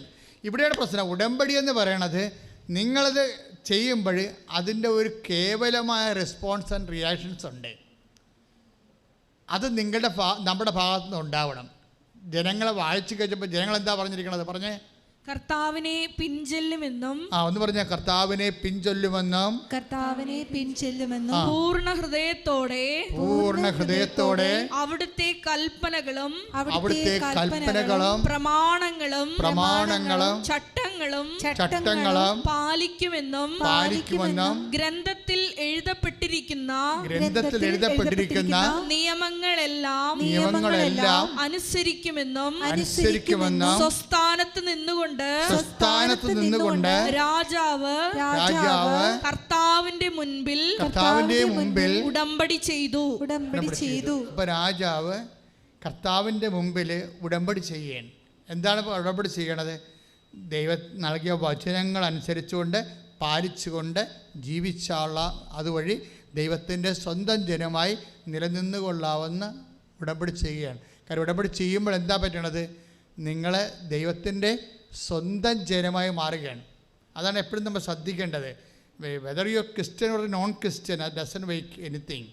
അതായത് നിങ്ങളിപ്പോഴും ക്രിസ്ത്യൻ അല്ലായിരിക്കും, പക്ഷെ നിങ്ങൾ ഉടമ്പടി വൺസ് ചെയ്ത് കഴിയുമ്പോൾ നിങ്ങൾ ദൈവത്തിൻ്റെ സ്വന്തമായി മാറും. അതുകൊണ്ടല്ലേ ദൈവത്തിൻ്റെ സ്വന്തമായി കഴിഞ്ഞാൽ പിന്നെന്താ സംഭവിക്കണത്? നീ നടക്കേണ്ട വഴി, 32-ാം സങ്കീർത്തനം എന്താ പറയണത് അല്ലേ? നീ നടക്കേണ്ട വഴി നിന്റെ മുഖത്ത് നോക്കി ഞാൻ ഉപദേശിക്കുമെന്ന്. ശ്രദ്ധിക്കട്ടെ. ഹല്ലേലൂയ. സങ്കീർത്തനം 32:8. സങ്കീർത്തനം 32:8. ഞാൻ നിന്നെ ഉപദേശിക്കാം എന്ന് പറഞ്ഞ ഞാൻ നിന്നെ ഉപദേശിക്കാം, ഞാൻ നിന്നെ ഉപദേശിക്കാം. നീ നടക്കേണ്ട വഴി കാണിച്ചു തരാം, നീ നടക്കേണ്ട വഴി കാണിച്ചു തരാം. ഞാൻ നിന്റെ മേൽ ദൃഷ്ടി ഉറപ്പിച്ച് നിന്നെ ഉപദേശിക്കാം, നിന്നെ ഉപദേശിക്കാം. അപ്പോൾ അതൊക്കെ വിഷം മാറുകയാണ്. കാര്യം ഇവിടെ എന്താ സംഭവം? ആ ചേച്ചി ടീച്ചറിൻ്റെ മകള് എന്താ സംഭവിച്ചിരിക്കുന്നത്? അവൾക്ക് MSCയുടെ സെക്കൻഡ് സെം ഫെയിലാണ്. അതുകൊണ്ട് അവർക്ക് പ്രത്യേകിച്ച് സ്വപ്നങ്ങളൊന്നുമില്ല. ടീച്ചർ പറഞ്ഞത് എന്താണെന്ന് വെച്ച് കഴിഞ്ഞാൽ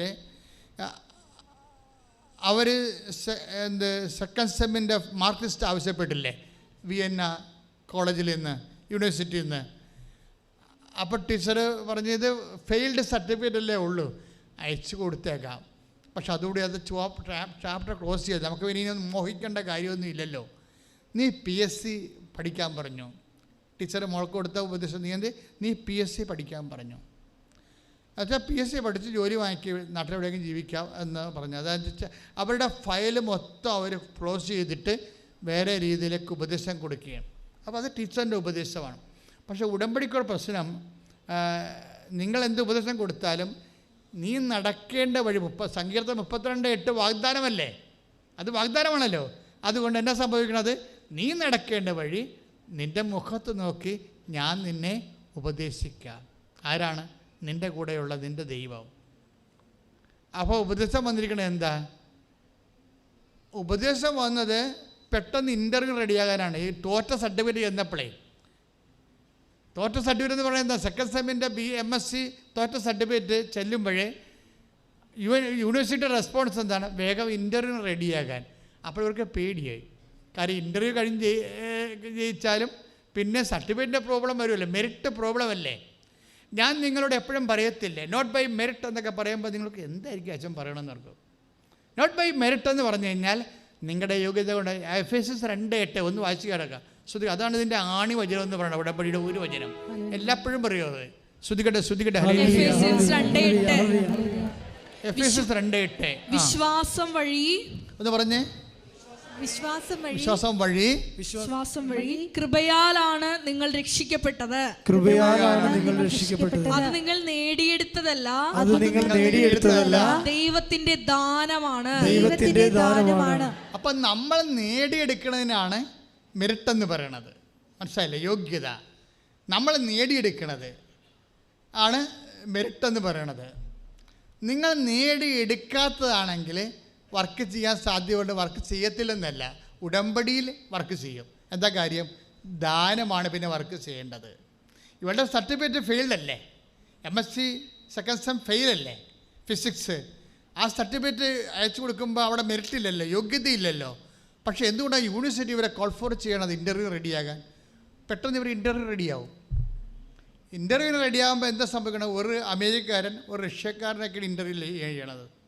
ഇവർ ഇയർഫോണൊക്കെ കറക്റ്റായിട്ട് വെച്ചിട്ട്, കാര്യം അവർ പറഞ്ഞാൽ മനസ്സിലാകണമല്ല, അവർ പറഞ്ഞാൽ മനസ്സിലാകണ്ടേ. അപ്പോൾ ഇവിടെ ഇയർഫോണൊക്കെ വെച്ച് മാതാവിനൊക്കെ വിളിച്ച് ഉടമ്പടി തൈലമൊക്കെ നെറ്റൊക്കെ തെറ്റി. നമ്മൾ ഈ ഉടമ്പടി തൈലം എപ്പോഴും നമ്മൾ ശ്രദ്ധിക്കുന്നെങ്കിൽ എപ്പോഴും പ്രധാനപ്പെട്ട ഓപ്പറേഷൻസ് എല്ലാം ഉടമ്പടി തൈലം ഉപയോഗിക്കണം. ഓപ്പറേഷൻ എന്ന് പറഞ്ഞാൽ മെഡിക്കൽ ഓപ്പറേഷൻ അല്ല ഞാൻ പറയണത്. ഒരു നടപടിയിലേക്ക് പോകുമ്പോൾ നമ്മൾ അശക്തരാണ്. ദൈവമേ, ഞാൻ ഇതാ കർത്താവിൻ്റെ ദാസി, നിൻ്റെ വചനം പോലെ എന്നിൽ നിറവേറട്ടെ എന്ന് നിൻ്റെ ശക്തി എന്നെ പ്രവർത്തിക്കട്ടെ. നിൻ്റെ ഈ മാനുഷികമായ പാവപ്പെട്ട ഉപകരണം, പാവപ്പെട്ട ബുദ്ധി, പാവപ്പെട്ട ഓർമ്മ, പാവപ്പെട്ട കഴിവുകേട്, എൻ്റെ കഴിവുകേടുകൾ അവിടെയെല്ലാം നിൻ്റെ മെറിറ്റ്, നിൻ്റെ ദാനം പ്രവർത്തിക്കട്ടെ. എന്ന് പറഞ്ഞുകൊണ്ട് പരിശുദ്ധ അമ്മയെപ്പോലെ ഇതാ കർത്താവിൻ്റെ ദാസി എന്ന് പറയുന്നതിനാണ് ഈ ഉടമ്പടി തൈലം തേക്കണത്. മനസ്സിലായില്ലേ? ഇത് ഓരോ കാര്യം അറിഞ്ഞില്ലെങ്കിൽ ആക്ടിവേഷനിലൊക്കെ പ്രശ്നം ഉണ്ടാകും, അനുഭവം ഉണ്ടാകത്തില്ല. അറിവാണല്ലോ അനുഭവം.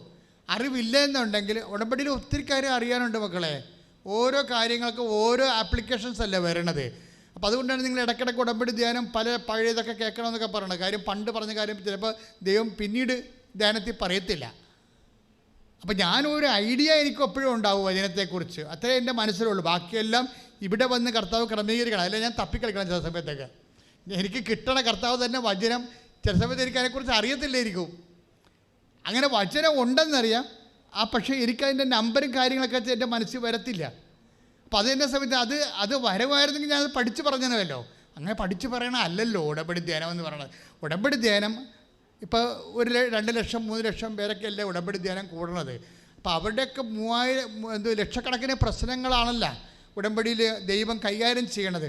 അതുകൊണ്ട് എല്ലാവർക്കും വേണ്ടി സംസാരിക്കും. ഇവിടെ തീർത്ഥാടന ഉടമ്പടി വന്നെങ്കിൽ നിങ്ങൾ 2000 പേർക്ക് വേണ്ടിയല്ല സംസാരിക്കണത്. ഓൺലൈനിൽ ഉടമ്പടി ധ്യാനം ഓൺലൈനിലല്ല പങ്കെടുക്കേണ്ടത്. അപ്പോൾ അങ്ങനെ പങ്കെടുക്കണ എല്ലാവർക്കും വേണ്ടിയും അവരുടെ വ്യത്യസ്തങ്ങളായ ജീവിത പ്രശ്നങ്ങളുണ്ടാവും. അതിനെല്ലാം ദൈവം ഇൻട്രാക്ട് ചെയ്യും.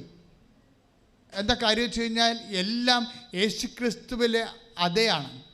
കാരണം യേശുക്രിസ്തു എന്ന് പറയുന്നത് നമ്മൾ മുമ്പ് പറഞ്ഞു 8582 വാഗ്ദാനങ്ങളെല്ലാം കൂടി കാച്ചിക്കുറുക്കി സിംഗിൾ ആപ്പായിട്ട് ദൈവം നൽകുന്ന രക്ഷയുടെ നാമമാണ് ദ ജീസസ് ക്രൈസ്റ്റ്. തോറ്റ സർട്ടിഫിക്കറ്റ് വെച്ച് പെട്ടെന്ന് ഇൻ്റർവ്യൂ ആണ്. അമേരിക്കയിൽ നിന്ന് റഷ്യയിൽ നിന്നൊക്കെ ഓരോരുത്തർ ലൈനിൽ വന്നിട്ട് വീഡിയോ ഇൻ്റർവ്യൂ നടക്കുകയാണ്. വീഡിയോ ഇൻ്റർവ്യൂ നടക്കുമ്പോൾ ഈ ടിസൻ്റെ മോള്, അയ്യോ എൻ്റെ സർട്ടിഫിക്കറ്റ് ഫെയിലാണല്ലോ, ഞാൻ ഇങ്ങനെ ഇവിടെ എന്തെല്ലാം കസത്ത് കാണിച്ചാലും എനിക്ക് കിട്ടുമോ ഇല്ലെന്ന് അറിയത്തില്ലല്ലോ. അങ്ങനെയൊക്കെയുള്ള അംബിക സസ്പീഷ്യസ് ആയിട്ടുള്ള എല്ലാ മേഘങ്ങളും കാറ്റുകൊണ്ട് തൂത്തെറിയും. പരിശുദ്ധാത്മാവ് ഒരു കാറ്റാണെങ്കിൽ നിൻ്റെ സംശയങ്ങൾ ഒരു മേഘമാണ്.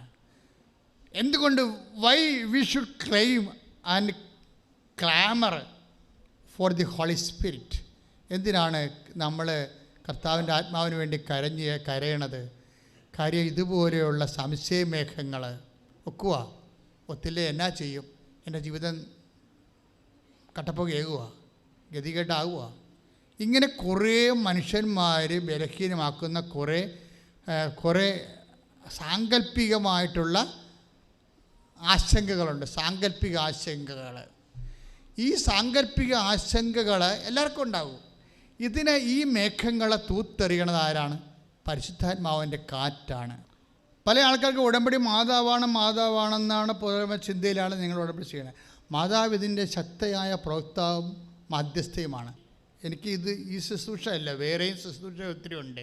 മാതാവ് എന്നെ കുറേ മിഷനുണ്ട്, സാമൂഹ്യമുണ്ട്. അതിലെ ഈ വിഴിഞ്ഞൻ സമരത്തിലൊക്കെ നിൽക്കണതിൻ്റെ കാര്യം പണ്ട് 32 കൊല്ലം മുമ്പ് കൃപാസനം രജിസ്റ്റർ ചെയ്യുമ്പോൾ അമ്മ എന്നോട് പറഞ്ഞത് വ്യക്തികളുടെ ജീവിത നവീകരണത്തിന് ഊന്നിയ കുടുംബ സുസ്ഥിതിക്കും സാമൂഹ്യക്ഷേമത്തിനു വേണ്ടി പ്രവർത്തിക്കുന്ന ആത്മീയ സാംസ്കാരിക വേദി എന്നായിരുന്നു 92 രജിസ്റ്റർ ചെയ്തിരിക്കുക ഗവൺമെൻറ്റിൽ. അപ്പോഴും വ്യക്തികളുടെ ജീവിത നവീകരണമുണ്ട്, അത് ഉടമ്പടിയും അതുപോലെയുള്ള ശുശ്രൂഷയുണ്ട്. പിന്നെന്താ, സാമൂഹ്യക്ഷേമമുണ്ട്, അവകാശ പോരാട്ടങ്ങളുണ്ട്.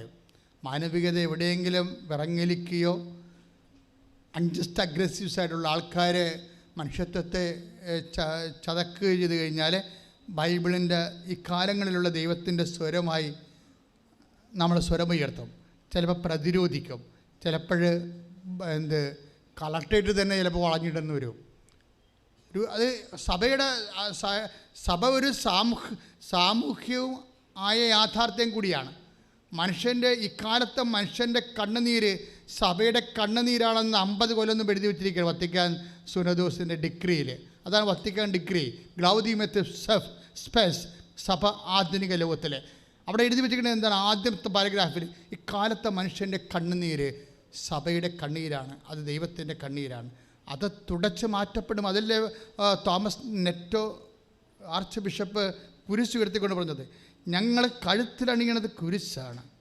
ഈ കുരിശ് കിടക്കുന്നവൻ്റെ പേര് ക്രിസ്തു എന്നാണ്. അവൻ ലോകത്തിന് വേണ്ടി ആഹൂതി ചെയ്തിട്ടാണ് രക്ഷ വന്നതെങ്കിൽ ഞങ്ങൾക്കും ആഹൂതി ചെയ്യേണ്ട ഒരു അവസരം വന്നാൽ ഞങ്ങൾ അതിൻ്റെ കൂടെ നിൽക്കുമെന്നൊക്കെ പറഞ്ഞ് കുരിശ് ഉയർത്തി പറഞ്ഞത് എന്തുകൊണ്ടാണ്? നമ്മളെപ്പോഴും ഒരു ആധ്യാത്മികതയെ മാത്രമെന്ന് നമ്മുടെ വയറ്റിപ്പഴപ്പിന് വേണ്ടി മാത്രം പ്രാർത്ഥന ഉപയോഗിച്ച് ദൈവത്തിന് ഇങ്ങനെ ഓരോ കാര്യങ്ങൾ നേടിയെടുക്കാൻ വേണ്ടിയുള്ള ഒരു സോഴ്സായിട്ട് മാറ്റുമ്പോൾ അങ്ങനെയുള്ള അയ്യോപാപി ക്രിസ്ത്യാനികൾ ശ്രദ്ധിക്കണം. നിങ്ങൾക്ക് എന്തുകൊണ്ടാണ് ഈ പൂർണ്ണ തോതിൽ നിങ്ങൾക്ക് എന്തുകൊണ്ടാണ് ദൈവമായിട്ട് അടുക്കാൻ പറ്റാത്തതിൻ്റെ കാര്യം? നിങ്ങൾ പൂർണ്ണ തോതിൽ സുവിശേഷം സ്വീകരിക്കാത്തത് കൊണ്ടാണ്. പൂർണ്ണ തോതിൽ സുവിശേഷം സ്വീകരിക്കുന്നവരെ നീതിക്ക് വേണ്ടി വിശക്കും. പൂർണ്ണ തോതിൽ സുവിശേഷം സ്വീകരിക്കുന്നവരെ നീതിക്ക് വേണ്ടി ദാഹിക്കും. നീതിക്ക് വേണ്ടി വിശക്കുന്നവർ ഭാഗ്യവാന്മാർ, നീതിക്ക് വേണ്ടി ദാഹിക്കുന്നവർ ഭാഗ്യവാന്മാരെന്ന് മലയിലെ പ്രസംഗത്തിൽ ഈശോ പറഞ്ഞിരിക്കുന്നത് അവൻ പറയണതാണ്. അവൻ പറയണത് പോലെ ചെയ്യണത്, ഉടമ്പടിയിലൂടെ വരണത് ഈ സമരവും അവകാശ പോരാട്ടവും പരിസ്ഥിതിക്കെതിരെയുള്ള സഖ്യപ്രവർത്തനം മുഴുവൻ പൊട്ടിച്ചിട്ടല്ലേ ഈ സാധനം ചെയ്യണത്. 1 കോടി കല്ലുകൾ വേണം, 1 കോടി ടൺ കല്ലുകൾ വേണം ഈ വിഴിഞ്ഞം തുറമുഖം ചെയ്യാൻ. വെറും 6 ലക്ഷമേ ഇപ്പോൾ ആയപ്പോൾ തന്നെ അതിൻ്റെ അകത്ത് 800 ടൺ വെള്ളത്തിൽ പോയി. ഇനി സഖ്യപ്രവർത്തനത്തിന് 2-3 മല എടുത്തു കൊണ്ടുവന്ന് അവിടെ ഇട്ടാൽ മാത്രമേ, അപ്പോൾ അതിൻ്റെ മലയും പോകും, അതുകൊണ്ട് വർഷകാലവും പോകും, കാടും പോകും, കേരളം മുഴുവനും സഹാറ മരുഭൂമിയായി പോകും. ഇപ്പം ഇതിനു വേണ്ടിയാണ് സമരം നടക്കണത്. ഇപ്പോഴ് സമരം ഇങ്ങനെ തീരത്തില്ല. സമരം എന്ന് പറയുന്നത് ഈ ഇന്ത്യ കണ്ട ഏറ്റവും വലിയ മനുഷ്യാവകാശ പ്രശ്നവും ലോകത്തിൻ്റെ പരിസ്ഥിതി ദുരന്തങ്ങളുടെ ഇന്ത്യൻ വെർഷനാണ് വിഴിഞ്ഞം. ഇതൊരു വിഷയമാണ്. ഇതിനു വേണ്ടി നിങ്ങളെ ശബ്ദമുയർത്തുകയോ സാന്നിധ്യം കൊണ്ട് സഹായിക്കുകയോ ചെയ്യുമ്പോഴാണ് നമ്മൾ പൂർണ്ണ തോതിലുള്ള സുവിശേഷ പ്രഘോഷകരോ സുവിശേഷ നടപ്പിൽ വരുത്തുന്ന ഉടമ്പടി പടയാളികളോ ആയി മാറണത്. അപ്പോൾ ഒരു അമേരിക്കക്കാരൻ, ഒരു റഷ്യക്കാരൻ, ഒരു ഓസ്ട്രിയക്കാരൻ എല്ലാവരും വീഡിയോ ഇൻ്റർവ്യൂ ചെയ്തുകൊണ്ടിരിക്കുകയാണ്. വീഡിയോ ഇൻ്റർവ്യൂ ചെയ്യുമ്പോൾ ഈ കുട്ടി പറയുന്ന സത്യമുണ്ട്. ഇൻ്റർവ്യൂ കഴിയുമ്പോൾ അതായത് ഇവർക്കാണെങ്കിൽ ഭയങ്കര ആദ്യമായിട്ടാണ് ഫസ്റ്റ് ടൈം ഒരു വീഡിയോ ഇൻ്റർവ്യൂയിൽ ഇൻ്റർനാഷണൽ ലെവലിൽ പങ്കെടുക്കുന്നത്. അവരുടെ ഫോണറ്റിസം അല്ലേ, അവരുടെ പ്രൊണൗൺസിയേഷൻസ് അല്ലേ, ഡിക്റ്റംസ്, ആക്സൻ്റൊക്കെ അവരുടേതല്ലേ. അപ്പോൾ അത് നമുക്ക് ക്യാച്ച് ചെയ്യാൻ മലയാളം, ഇംഗ്ലീഷിൽ നമ്മൾ ഇംഗ്ലീഷ് പഠിച്ചിട്ടുണ്ടെങ്കിൽ മലയാളമല്ലേ നമ്മൾ ബേസിക്കായിട്ടുള്ളത്. അപ്പോൾ അതുകൊണ്ട് ക്യാച്ചിങ്ങിൻ്റെ ഒരു പ്രോബ്ലം ഉണ്ട്. പക്ഷേ ഇവർ പറയണത് ആ സമയത്ത് ഇത്രയും ഈ വീഡിയോ കോൺഫറൻസിൻ്റെ ഉള്ളിൽ എനിക്ക് നന്നായിട്ട് വളരെ കോൺഫിഡൻഷ്യലായിട്ട് എനിക്ക് പ്രസൻറ്റ് ചെയ്യാൻ പറ്റി. എന്ന് വെച്ച് കഴിഞ്ഞാൽ വല്ലാത്തൊരു ധൈര്യം എൻ്റെ ഉള്ളിൽ അഭിഷേകമായി. നോട്ട് ദ പോയിൻറ്റ്, ഇതാണ് വിഷയം. ഇവിടെ അമ്മയും പണ്ട് പറഞ്ഞതാ അത് തന്നെയല്ലേ പറഞ്ഞത്. അവരുടെ അമ്മ മരിച്ചപ്പോൾ അവർ ഡിപ്രഷനായിപ്പോയി. ഉടമ്പടി എടുത്തപ്പോൾ എനിക്ക് ധൈര്യം കിട്ടിയെന്ന്. ആ വാക്ക് തന്നെ ഇപ്പോൾ ഈ അവരുടെ മകളും പറയണത് എന്താണ്? ഈ റഷ്യക്കാരും അമേരിക്കക്കാരും ഓസ്ട്രേലിയക്കാരുമായിട്ട് ഞാൻ ഓൺലൈനിൽ വീഡിയോ കോൺഫറൻസ് നടത്തുമ്പോൾ എനിക്ക് വല്ലാത്തൊരു ധൈര്യം. ഞാൻ ഫസ്റ്റ് ടൈമാണ് ഞാൻ ചെയ്യണത്, പക്ഷേ എനിക്ക് ഇന്ന് വരെ കിട്ടാത്തൊരു ധൈര്യം എനിക്ക് കിട്ടി. That is the fruit of the covenant. അതാണ് ഉടമ്പടിയുടെ ഒരു ഫലം. എന്താണ്? ശക്തനും ധീരനുമായിരിക്കുക. ഉടമ്പടി ചെയ്യുമ്പോൾ ജോഷുവയോട് ദൈവം ആദ്യം പറഞ്ഞത് എന്താണ്? Read it. ശക്തനും ധീരനുമായിരിക്കുക. പറഞ്ഞേ, ശക്തനും ധീരനുമായിരിക്കുക. ശക്തനും ധീരനുമായിരിക്കുക. ഭയപ്പെടുകയോ പരിഭ്രമിക്കുകയോ ചെയ്യരുതെന്നും നിന്നോട് ഞാൻ കൽപ്പിച്ചിട്ടില്ലയോ? നിന്റെ ദൈവമായ കർത്താവ് നീ പോകുന്നിടത്തെല്ലാം നിന്നോട് കൂടെ ഉണ്ടായിരിക്കും. നിന്നോട് ഞാൻ പറഞ്ഞിട്ടില്ലേ? നിനക്ക് ഞാൻ വാഗ്ദാനം തന്നിട്ടില്ലേ? എന്താണ്? നീ ശക്തനായിരിക്കുക, ശക്തയായിരിക്കുക, ധീരയായിരിക്കുക, നീ ഭയപ്പെടേണ്ടെന്ന. എന്താ കാര്യം? ഞാൻ നിൻ്റെ കൂടെയുണ്ട്. ഈ ദൈവം നമ്മുടെ കൂടെയുണ്ട്. അതാണ് ഉടമ്പടിയുടെ മർമ്മം എന്ന് പറയണത്. നിങ്ങളെ ഒരു ബ്ലെസ്സിങ്സിനെ കുറിച്ച് എപ്പോഴും ഇങ്ങനെ ഓവർ ബോധഡ് ആകരുത്. അനുഗ്രഹത്തെക്കുറിച്ച് ആവശ്യമില്ലാത്ത രീതി ആശങ്കപ്പെടരുത്. ഉടമ്പടി ഏറ്റവും വലിയ അനുഗ്രഹം ദ പ്രസൻസ് ഓഫ് ഗോഡാണ്. എന്താണ്? ദൈവത്തിൻ്റെ സാന്നിധ്യം. അതുകൊണ്ടാണ് ഞങ്ങൾ നിങ്ങളോട് എപ്പോഴും നിങ്ങൾ മിനിമം വിശുദ്ധി സൂക്ഷിക്കണമെന്ന് എല്ലാ ഉടമ്പടി ധ്യാനത്തിലും പറയും. കാര്യം ജോഷുവയോട് ശക്തനും ധീരനുമായിരിക്കുക, ഞാൻ നിൻ്റെ കൂടെ ഉണ്ടെന്ന് പറയുമ്പോഴേ നമ്മൾ കൂടെയുള്ളവർ ആരാണ്? നമ്മുടെ കൂടെയുള്ളവർ ആരാണ്? മോസസിനോട് ആദ്യം ഉടമ്പടി ചെയ്യുമ്പോൾ മോസസിനെ കാണാൻ വേണ്ടി ദൈവം വരുമ്പോൾ ആദ്യം മോസസിനോട് പറയണത് എന്താ? നീ നിൽക്കുന്ന സ്ഥലം പരിശുദ്ധമാണ് അല്ലേ? അപ്പോൾ പരിശുദ്ധനായ ദൈവത്തിൻ്റെ കൂടെയാണ് നിങ്ങൾ ഉടമ്പടി ചെയ്യണത്. അതുകൊണ്ടാണ് നമ്മളും പരിശുദ്ധമായിരിക്കേണ്ട ഒരു അവസ്ഥ വരണത്. നമ്മൾ പരിശുദ്ധമായിരിക്കേണ്ട അവസ്ഥ ദൈവത്തിൻ്റെ സാന്നിധ്യം ഉള്ളത് കൊണ്ട് മാത്രമല്ല, പരിശുദ്ധിക്ക് സമയ ഷോർട്ടണിങ് നടത്താനുള്ള ഒരു കഴിവുണ്ട്. സമയച്ചുരുക്കം വരുത്താനുള്ള കഴിവ് നിങ്ങളുടെ വിശുദ്ധിക്കുണ്ട്. ആരെല്ലാം ബൈബിളിൽ വിശുദ്ധീകരിച്ചുണ്ടോ അവർക്കെല്ലാം സമയ ഷോർട്ടണിങ് സംഭവിച്ചിട്ടുണ്ട്. സക്കേബൂസ് വിശുദ്ധീകരിച്ച് തന്നെ ചെയ്ത അനീതിയെ ഏറ്റുപറഞ്ഞു, അതിന് പരിഹാരം ചെയ്യാമെന്ന് പറഞ്ഞു, തന്നെ അനുതപിച്ച് ഏറ്റുപറഞ്ഞ് വിശുദ്ധീകരിച്ചപ്പോൾ ദൈവം പറഞ്ഞു, ടുഡേ, ഇന്ന് ഈ ഭവനത്തിന് രക്ഷ കൈവന്നിരിക്കുന്നു. അപ്പോൾ അത് സമയച്ചുരുക്കമാണ് സംഭവിക്കുന്നത്. സമയച്ചുരുക്കവും വിശുദ്ധിയും തമ്മിൽ ബന്ധമുണ്ട്. നിങ്ങളുടെ സമയം ചുരുങ്ങണില്ലെങ്കിൽ നിങ്ങളുടെ വിശുദ്ധി നിങ്ങൾ ഇൻസ്പെക്ട് ചെയ്യേണ്ടതാണ്. നിങ്ങളുടെ വിശുദ്ധിയെ നിങ്ങൾ ഒരു ഇൻട്രോസ്പെക്റ്റ് ചെയ്യേണ്ടതാണ്. ആന്തരികമായിട്ട് ഒരു ശോധന ചെയ്യേണ്ടതാണ്. എൻ്റെ വിശുദ്ധ നിലവാരം എങ്ങനെയുണ്ട്? വാക്ക്, പ്രവൃത്തി, വിചാരങ്ങൾ, പിന്നെ സമർപ്പണ രീതികൾ എവിടെയില്ല. അപ്പോൾ നിങ്ങളോർക്കും വിശുദ്ധി കൊണ്ട് ദൈവത്തെ വിലക്ക് വാങ്ങിക്കാമോ എന്നല്ല. നമ്മൾ ഉടമ്പടി ചെയ്യുമ്പോൾ ഒരു പ്രീ റിക്വസിസ്റ്റാണത്. അതാണ് എബ്രാഹത്തിനോട് ദൈവം പറഞ്ഞില്ലേ, എന്താ പറഞ്ഞത്? നീ എൻ്റെ മുമ്പാകെ കുറ്റമറ്റവനായിരിക്കണമെന്ന്. മനസ്സിലായില്ലേ? നീ എൻ്റെ മുമ്പാകെ നിൽക്കണം. പിന്നെന്താണ്? അത് 17:1 ഉടമ്പടിയുടെ പ്രധാനപ്പെട്ട വചനമാണ്. ഉൽപ്പത്തി 17:1 റീഡിറ്റ്. ശ്രുതികട്ടെ. അബ്രാഹത്തിന് 99 വയസ്സായപ്പോൾ കർത്താവ് പ്രത്യക്ഷപ്പെട്ട് അവനോട് അരുളി ചെയ്തു, സർവശക്തനായ ദൈവമാണ് ഞാൻ, എൻ്റെ മുൻപിൽ വ്യാപരിക്കുക, കുറ്റമറ്റവനായി വർത്തിക്കുക. Praise the lord. അപ്പോൾ എൻ്റെ ഉടമ്പടി ചെയ്ത ആൾക്കാർക്ക് ദൈവത്തിൻ്റെ സാന്നിധ്യം അവകാശമായി കിട്ടിയവർക്ക് എന്താ ചെയ്യേണ്ടത്?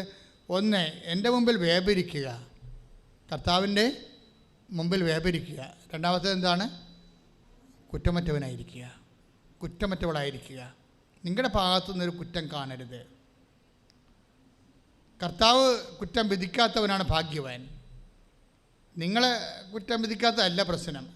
കർത്താവ് കുറ്റം വിധിക്കുക എന്ന് പറഞ്ഞാൽ രണ്ടും രണ്ടാണ്. ഇപ്പം നമ്മൾ നിൻ്റെ സഹോദരന് നിന്നോട് ഒരു കെറിവ്, ദേഷ്യം ഉണ്ടെന്ന് നീ കണ്ടാൽ, കാഴ്ച വസ്തു അവിടെ വെച്ചിട്ട് അവിടെ പോയി അവനോട് പോയി അനുരഞ്ജനപ്പെടാൻ പറഞ്ഞില്ലേ? അതെന്താ കാര്യം? നിൻ്റെ മുമ്പിൽ കുറ്റമില്ലല്ലോ. നിൻ്റെ മുമ്പിൽ നോക്കിയാൽ കുറ്റമില്ലത്. എന്താ കാര്യം? അയാളാണ് പ്രശ്നം ഉണ്ടാക്കിയത്. ഞാനൊന്നും ചെയ്തില്ലല്ലോ, അയാളല്ലേ പ്രശ്നം ഉണ്ടാക്കിയത്. അതിന് ഞാനെന്തിനാ ചെയ്യാനാണ്? പക്ഷെ കർത്താവ് പറയണത് എന്താണ്? കർത്താവിൻ്റെ മുമ്പിൽ കുറ്റമറ്റവനായിരിക്കണവനാണ് ഭാഗ്യവാൻ. നിൻ്റെ മുമ്പിൽ നീ ചിലപ്പോൾ കുറ്റമറ്റ ആളായിരിക്കും, നീ ചെയ്യുന്ന തെറ്റില്ലായിരിക്കും. പക്ഷെ അതുകൊണ്ട് നമുക്ക് ഗുഡ് സർട്ടിഫിക്കറ്റ് കിട്ടണമെന്ന് നിർബന്ധമില്ല. കർത്താവ് കുറ്റം വിധിക്കാത്ത വ്യക്തിയാണ് ഭാഗ്യവാൻ. റീഡിറ്റ്. ശ്രുതികട്ടെ. ഹല്ലേലൂയ. കുറ്റം ചുമത്താത്തവൻ ഭാഗ്യവാൻ. അപ്പം നമ്മൾ ഭാഗ്യവതി എന്ന് കർത്താവ് എന്നെല്ലാ തലമുറകളും എന്നെ ഭാഗ്യവതി എന്ന് കീർത്തിക്കുമെന്ന് അമ്മ പറഞ്ഞില്ലേ? എന്താ കാര്യം? കർത്താവ് കുറ്റം ചുമത്താത്തൊരാളാണ് അമ്മ. അപ്പം നിങ്ങളോർക്കും നിങ്ങളെയും കർത്താവ് കുറ്റം ചുമത്തല്ലേ, എന്നെയും ചുമത്തത്തില്ലായിരിക്കും. പക്ഷെ എന്താ പ്രോബ്ലം എന്ന് വെച്ച് കഴിഞ്ഞാൽ, ഇവിടെ ഇരിക്കുന്ന 99% ആൾക്കാരും കർത്താവ് കുറ്റം ചുമത്താൻ സാധ്യതയുണ്ട്. എന്ത് വകുപ്പിലാണ്? ഉടമ്പടി തെറ്റിച്ചത് കൊണ്ടൊന്നുമല്ല. പാലം കയറുവോളം നാരായണ. പാലം കയറി കഴിഞ്ഞ് എന്ത് പറയുമെന്ന് അറിയാൻ പറ്റത്തില്ല, അതുകൊണ്ടാണ്. വേറെ പ്രശ്നമൊന്നുമില്ല. പാലം കയറുവോളം നാരായണ. ഉപവാസം, പ്രാർത്ഥനയെങ്കിൽ പ്രാർത്ഥന, എന്ത് വേണം ചെയ്യാൻ തയ്യാറാകും. ഇതെല്ലാം കിട്ടിക്കഴിയുമ്പോൾ വീണ്ടും പഴയ കാട്ടാളത്തിയായിട്ട് മാറും. അവിടെയാണ് പ്രശ്നം. നിങ്ങൾ ഉടമ്പടി വെച്ച വിഷയങ്ങളുമായി കർത്താവ് തീരുമാനം ഉണ്ടാക്കി കഴിഞ്ഞാൽ പിന്നെ നിങ്ങളുടെ ഒരു അവസ്ഥ ഓർക്കുമ്പോൾ കർത്താവിന് ഉള്ള ക്ഷമ പോകും. എന്താ കാര്യം? നമ്മൾ വീണ്ടും പഴയ വ്യക്തികളായി മാറും. എന്താ പഴയ വ്യക്തികളെന്ന് പറഞ്ഞാൽ? അർത്ഥത്തെ കൂപ്പ് തേക്കത്തില്ല, ആർക്കും ഒന്നും കൊടുക്കത്തില്ല, രോഗികളെ കണ്ട മൈൻഡ് ചെയ്യത്തില്ല, ആശുപത്രിയിൽ പോകത്തില്ല. അപ്പം നിങ്ങളിപ്പോൾ ഈ കാണിക്കുന്ന ഓരോ കാട്ടായം കാണുമ്പോൾ കർത്താവിനറിയാം ചുമ്മാ ഇതൊക്കെ വെറുതെ ഇപ്പോഴത്തേക്ക് വേണ്ടിയുള്ള കുറച്ച് അഡ്ജസ്റ്റ്മെൻറ്റ്സ് അല്ലേ. ഇവളെ അനുഗ്രഹിച്ച് കഴിയുമ്പോൾ ഇവൾ പഴയ ആളായി മാറും. എന്താ കാര്യം? നമുക്ക് ജോലി കിട്ടിയിട്ട് നമുക്ക് പ്രതികാരം ചെയ്യാതിരിക്കുന്ന ആൾക്കാരുണ്ട്. ജോലി കിട്ടിയിട്ട് ഇപ്പം നമ്മളിപ്പോൾ ഒരു ലിഫ്റ്റ് കാണിക്കുകയാണ്, നമ്മളിപ്പോൾ ബൈക്കിൽ പോവാണ്, ഇവിടെ ലിഫ്റ്റ് കാണിച്ച് അവർ തിരക്കായ കൊണ്ട് ചിലപ്പോൾ അവിടെ തന്തക്ക് വായി കുടിക്കാൻ മേടിക്കാൻ പോവുകയായിരിക്കും. ചിലപ്പോൾ എന്തോ ആയിക്കോട്ടെ, അവർ വണ്ടിയെ കയറ്റിയില്ല. അതോടുകൂടി നമ്മൾ ഉടമ്പടി എഴുതി വെച്ചിട്ടുണ്ട്, ബൈക്ക് വാങ്ങിക്കണമെന്ന്, ഡ്യൂക്ക് തന്നെ വാങ്ങിക്കണമെന്ന് എഴുതി വെച്ചിരിക്കുകയാണ്. പണിയായില്ലേ? എന്തിനാണ്? അവനെ കാണിക്കാൻ വേണ്ടി. അവൻ്റെ അടുത്ത് പത്രാസ് കാണിക്കാൻ, പത്രാസല്ലേ, അതിനു വേണ്ടി എഴുതി വെച്ചിരിക്കുകയാണ്. ഇനി അത് നീ ബൈക്ക് വാങ്ങിച്ചെന്ന് വിചാരിച്ചോ, നീയും അത് തന്നെ ചെയ്യും. നിന്നെ ബൈക്കൊക്കെ കയറ്റാത്ത കണ്ട് നീയും ഇനി ഇത് വാങ്ങിച്ചു കഴിഞ്ഞാൽ മറ്റുള്ളവരെയും കയറ്റത്തില്ല. ഇത് കർത്താവിന് അറിയാം. ഇതൊന്നും നിങ്ങൾ ചെക്ക് ചെയ്യണം. ഞാൻ രക്ഷപ്പെട്ടാൽ ഞാൻ ആ പഴയ ആളായിട്ട് മാറിയിട്ട് പ്രതികാരമോ അതുപോലെ അതുപോലുള്ള ലോകത്താനായിട്ട് നടപടിക്രമം എടുക്കുമെങ്കിൽ കർത്താവ് കുറ്റം ചുമത്തും നിങ്ങളാണ്. അവിടെ വിഷയം അതാണ് 8:4 പറയണത്. കർത്താവ് കുറ്റം ചുമത്താത്തവൻ ഭാഗ്യവാനെന്ന്. കർത്താവ് 4:8 കർത്താവ് കുറ്റം ചുമത്താത്തത്. ഉടമ്പടിയുടെ ഏറ്റവും വലിയ മർമ്മമാണത്. അത് നിങ്ങളൊന്ന് കറക്റ്റ് ചെയ്യണമെങ്കിൽ നിന്നനുഗ്രഹം തുടങ്ങും കർത്താവ്.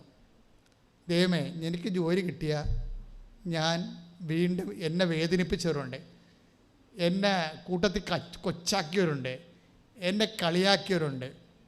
ചെറിയ ആൾക്കാരെ പ്രസവിക്കാൻ നടക്കണേ എന്തിനാണെന്ന് അറിയാവോ? അവർക്ക് പ്രസവിച്ച് മക്കളെ കിട്ടാൻ വേണ്ടിയല്ല, അവരെ മച്ചിയെന്ന് വിളിച്ചവർക്ക് 2 പറയാൻ വേണ്ടിയാണ്.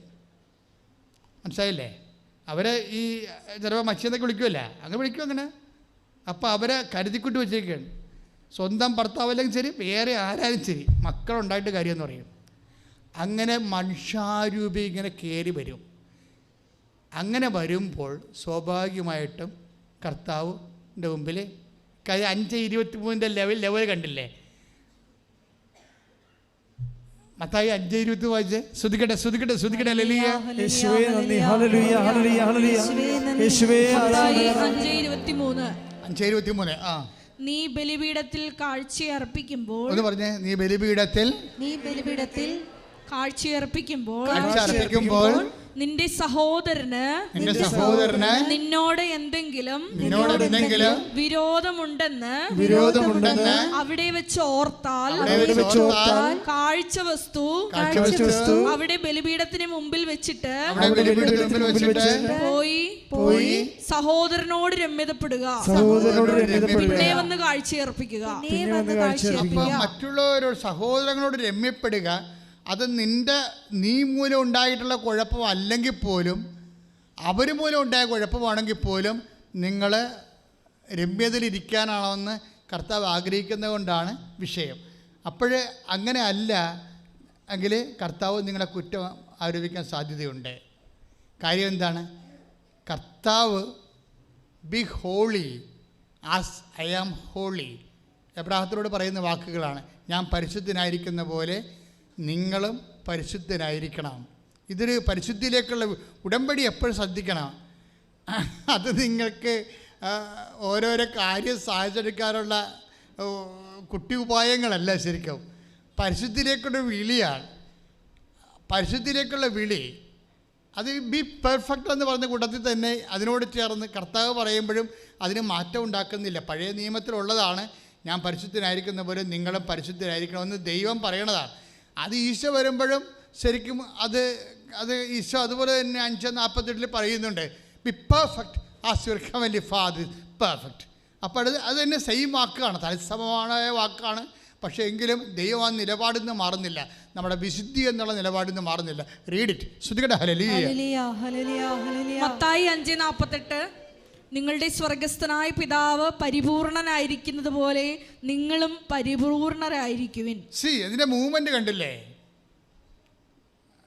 അതായത് നമ്മളെ സംബന്ധിച്ചിടത്തോളം, അതായത് ദൈവത്തിൻ്റെ പരിശുദ്ധിയിലേക്ക് നമ്മളെ സുവിശേഷത്തിൻ്റെ സ്നേഹസാക്ഷ്യം കൊടുത്ത് നമ്മൾ വളരുകയാണ്. നിങ്ങൾ അതിലൊന്ന് ലക്ഷ്യം വെച്ച് നോക്കിക്കേ.